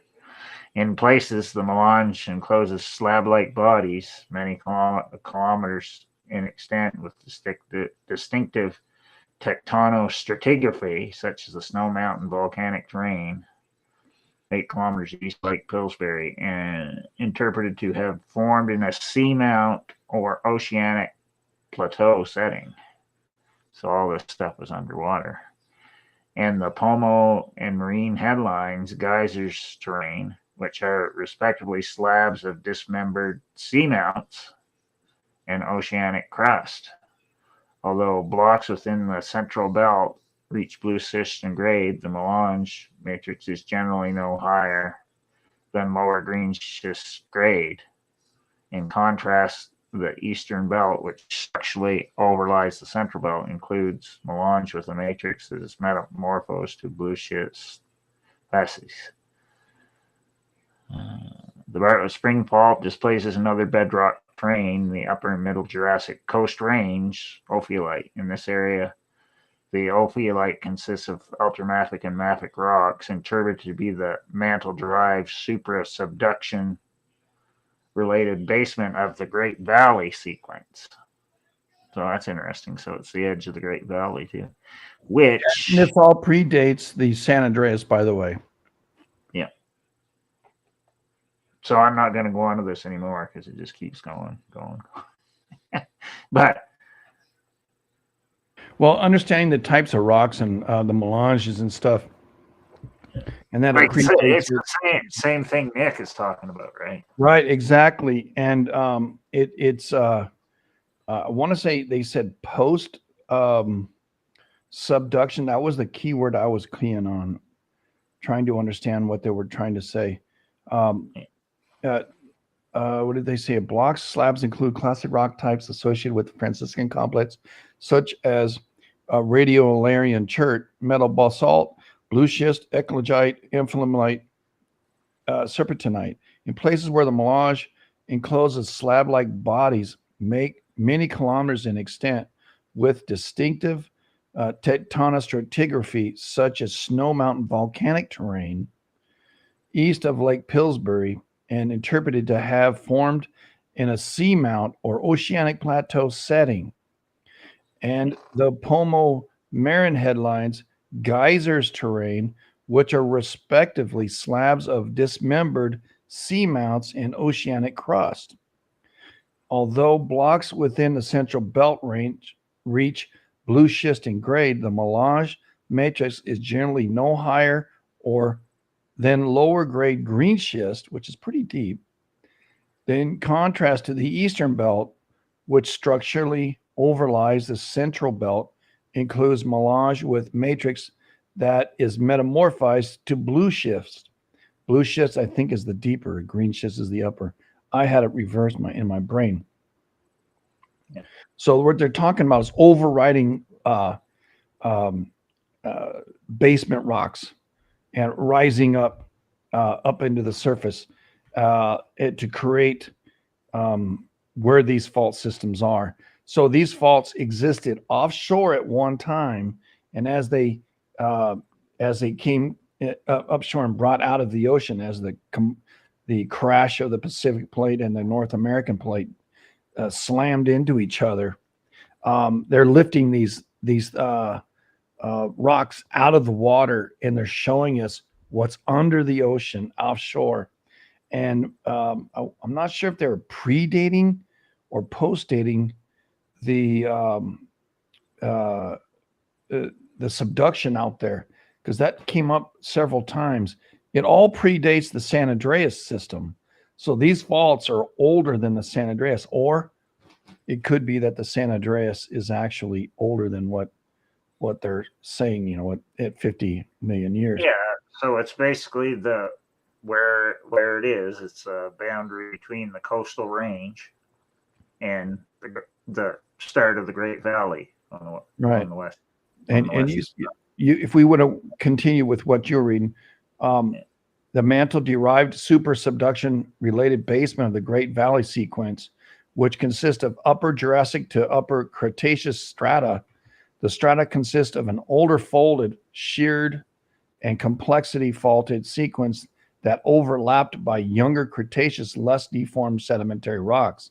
The ophiolite is considerably thinned by attenuation of faults and modified by Cretaceous and younger uplift of erosion and recorded sedimentary serpentinite, ophiolite melange, and mega breccia, or I think that's how you say breccia, and at near the base of the Great Valley sequence.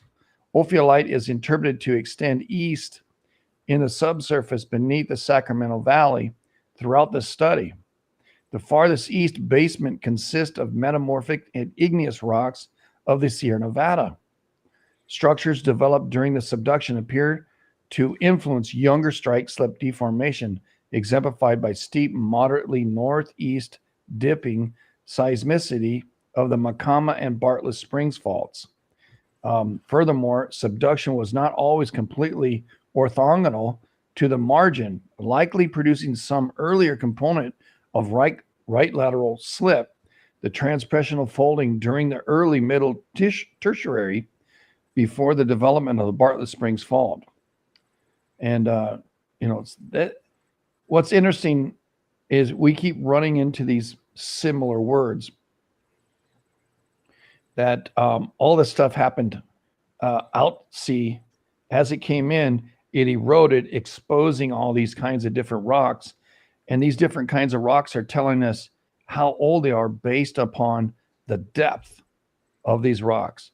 And part of all of this stuff is related to a subduction zone that once existed, but no longer exists. And the faults are all where the terrain boundaries are. So in this case, between the Coast Range and the Great Valley, like you're going to find the same thing. Like Great Valley is basically what do you call it? The San Joaquin Valley. Okay. Yeah. And then it goes in the valley, and up the other side is the Sacramento. And what they're saying is a lot of this stuff is already on the other side. We're talking basement rocks. exactly what Professor Nick was talking about up in the Pacific Northwest. We're finding the similar stuff here that we could, or not similar stuff, but um, information about basement rocks. This is a great article, man. It really is. Yeah, well, see, all the new ones are like that. They're going in super depth. And the only reason we're picking up on keywords is because we've spent the time and energy looking into this this information, and right. the keywords are clicking and going, okay, yeah, that kind of rock happens down here. This kind of rock morphizes into that kind of rock, and it's with this kind of heat, it happens down there or up here, depending on the depth. So we can say, okay, that's really deep in a subduction zone, and it got brought to the surface, or it's a scraping off as the plates came together. There's an uplift that occurs because the two things are crunching into each other, lifting the rocks up out of the ocean. And as time happens, erosion exposes the different depths where these rocks were happening at that time. And to me, that's kind of exciting. I know it's boring as hell, but to me, it's not boring. What's wrong with me? Only because I think it's the energy that Professor Nick has. I call him Professor Nick Zentner, up there in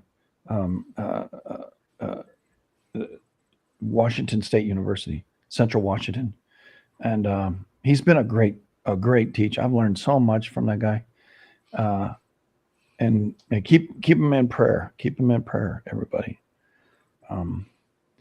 But wow, should we read on? I don't know, man.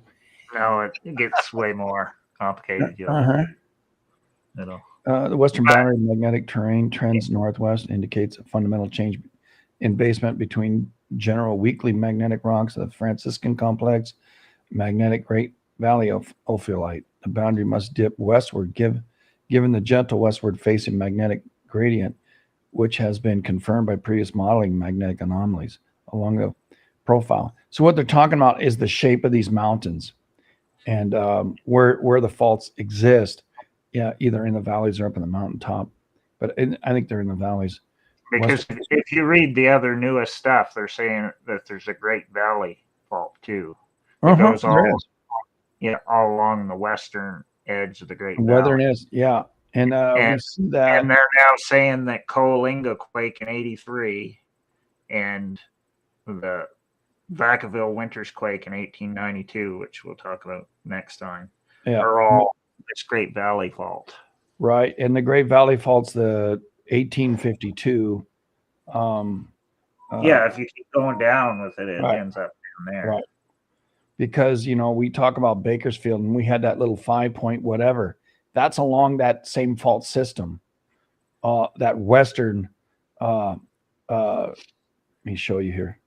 And then on the other side, on this western side, where the Sierras start, right, they call that now the Foothills fault system. And it has a whole bunch of faults. Just happen to be where all the fires start. But. Right. And burn it up over the Sierras and down to the other side. And there's like a bazillion of them because I found a map that shows all the faults and they're all going like Swain River Fault, Foothills Fault System. Yeah. All up in here. And these are important because the next tomorrow night, I guess we're going to talk about Northern California, further north than the Macamba, the Bartlett Springs, and the San Andreas. That's these three faults here. We're going to finish off Northern California right up in here tomorrow, but we still need a day for this study back here in Mono Lake to Tahoe to we have to Lassen and side of Sierras. Right. We may do those with the 4 or 5 major volcanoes on that. We might incorporate that all as a whole separate system because that's going to lead into the Cascades. So I think we'll stay west of Redding, and finish off Northern Cal that way. and then the following one, which will be Yeah, because we'll do the back of the day all before Thanksgiving. earthquake, and then talk about.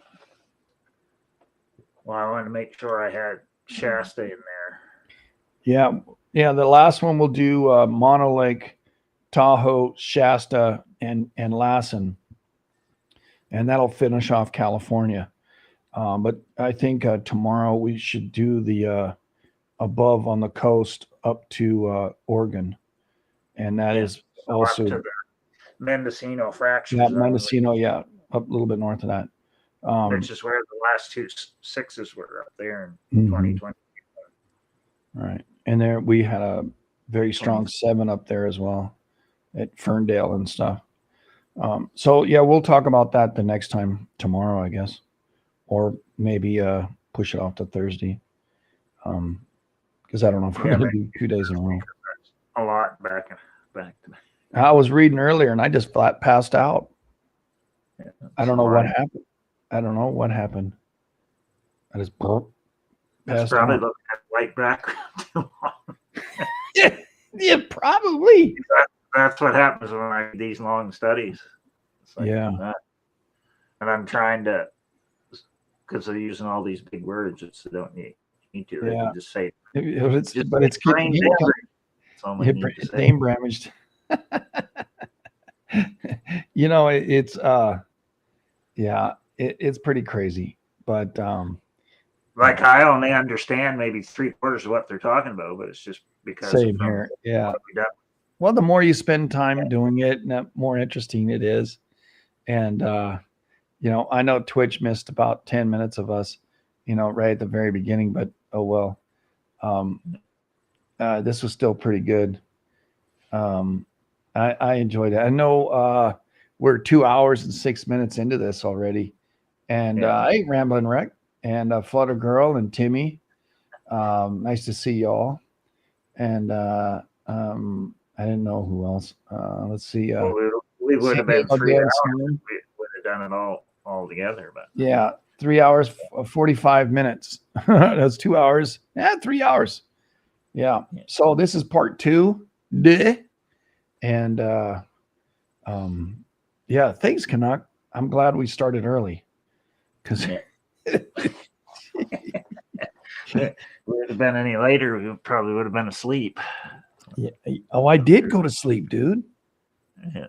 I sat and I went, oh, you were quiet as a mouse. I'm going, is he still there?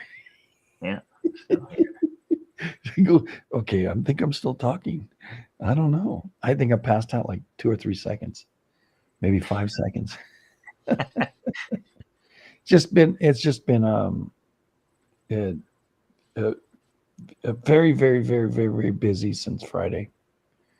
With a lot of stuff going on and working on a project. Wood too. So you have, yeah.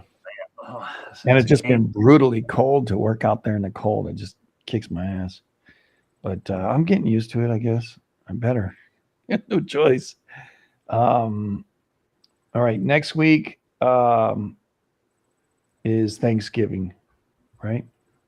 Yeah. So do you want to do tomorrow night or do you want to skip out? You know, you're probably working on the 23rd on Saturday, am I right, with the kids? Yeah, because I got to babysit the kids Thursday or Saturday night overnight. So all right. So do you want to do it? Do you want to do it tomorrow night or Thursday night or Friday night? Whatever's Thursday, maybe. All right, Thursday. We'll touch base. We'll touch base. Yeah. We have two days unless we close it out this week. Maybe we'll close it out on Sunday. Close out California because we have this tomorrow or whatever day we're going to do it Thursday. Then we have one more, and then that closes out California. Yeah. And I like to get it done before the end of the month because December 4th is we're going to go to Oregon. Yeah. So which Oregon is going to be interesting. Yeah. Well,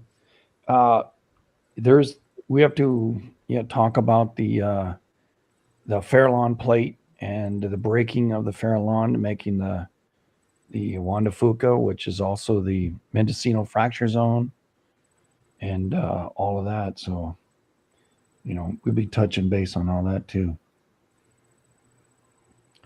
Working night of the 4th, router installs. Oh, right on.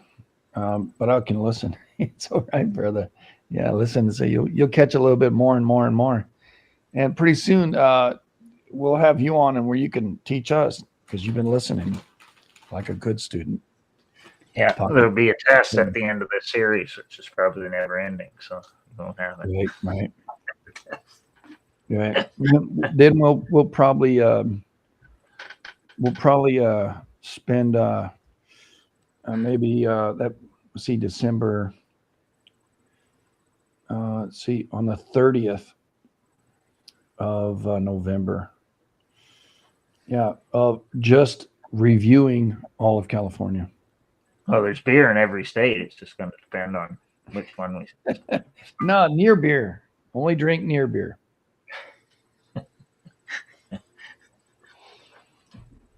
But yeah. All righty, buddy. Hey, I appreciate you, man. This is a fun series. A lot of information, a lot of stuff to help us understand. I still don't have a map that tells me this fault is at this location and it's this kind of fault. I'm interested in the kinds of faults, like we heard often in that last paper, the folding over, right? That's interesting. The blind thrusts is what. Well, to me, they're all mainly thrust faults because they're lifting up the stuff up out of the water, right? And then it turns them into hills or mountains or whatever you want to call them. Right. That's what it's doing. So you wouldn't have any hills or mountains if you didn't have thrust faults. Like to me, it's getting pretty obvious. To me, it's that's how they're made. Yeah, thrusting is transformer. But they're trying to make it complicated, but really isn't.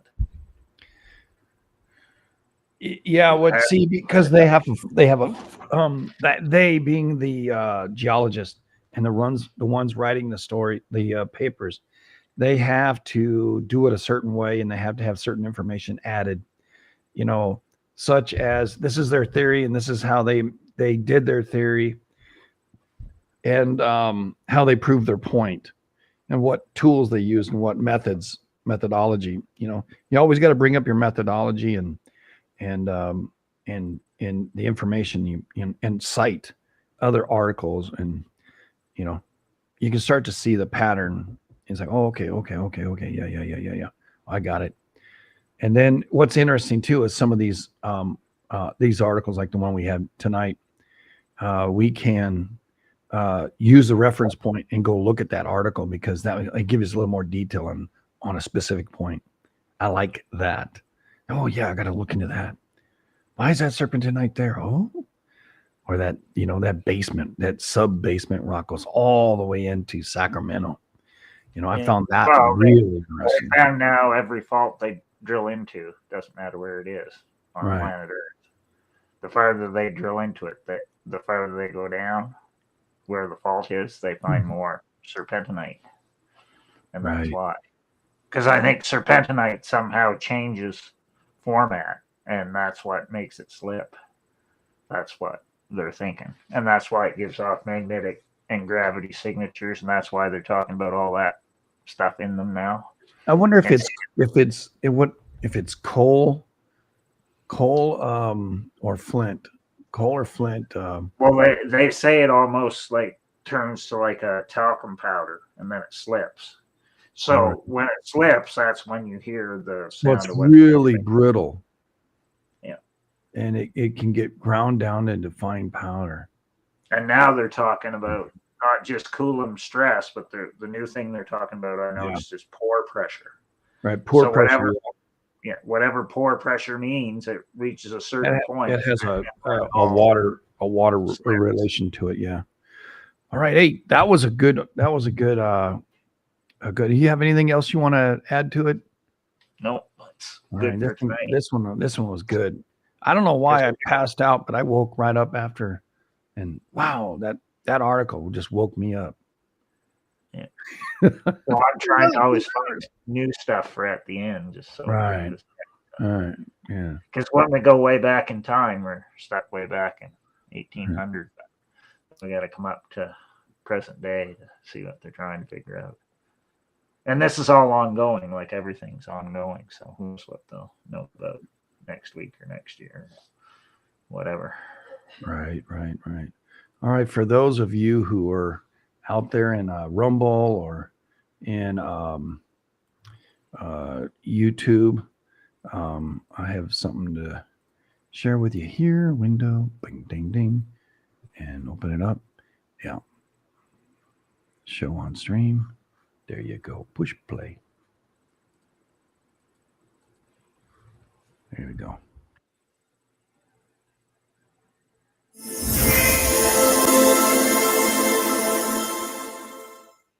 Hi, I'm Joe of the Joe Slick Live Show. My interactive live show is on twitch.tv/Joe Slick Live. Monday through Friday, 7 to 9 a.m. Mountain Standard Time, and occasionally in the evenings at 7. During the live show, I review and talk about reports from government, private, and other reporting agencies and websites regarding celestial and terrestrial phenomena. Topics will include solar flares, sunspots, geomagnetic storms, and near-Earth asteroids and comets that are being monitored around the world. Included in the report is current events in the last 12 to 24 hours here on Earth, consisting of volcanic, seismic, and weather events. I close the morning report off with what's happening in the local and world news. Thank you, and you can be a part of the morning report by going to twitch.tv/Joe Slick Live. Look forward to seeing you there, and remember, don't get none on you.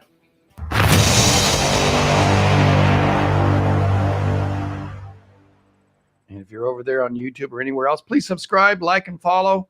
Share this video and tell everybody. And if you like to leave a gratuity, you can do that too. And if you're on Twitch, it's exclamation point TIP, or you can do it on Stream Elements /Joe Slicks Live /TIP. Appreciate you all. We'll see you next time. Don't get none on you.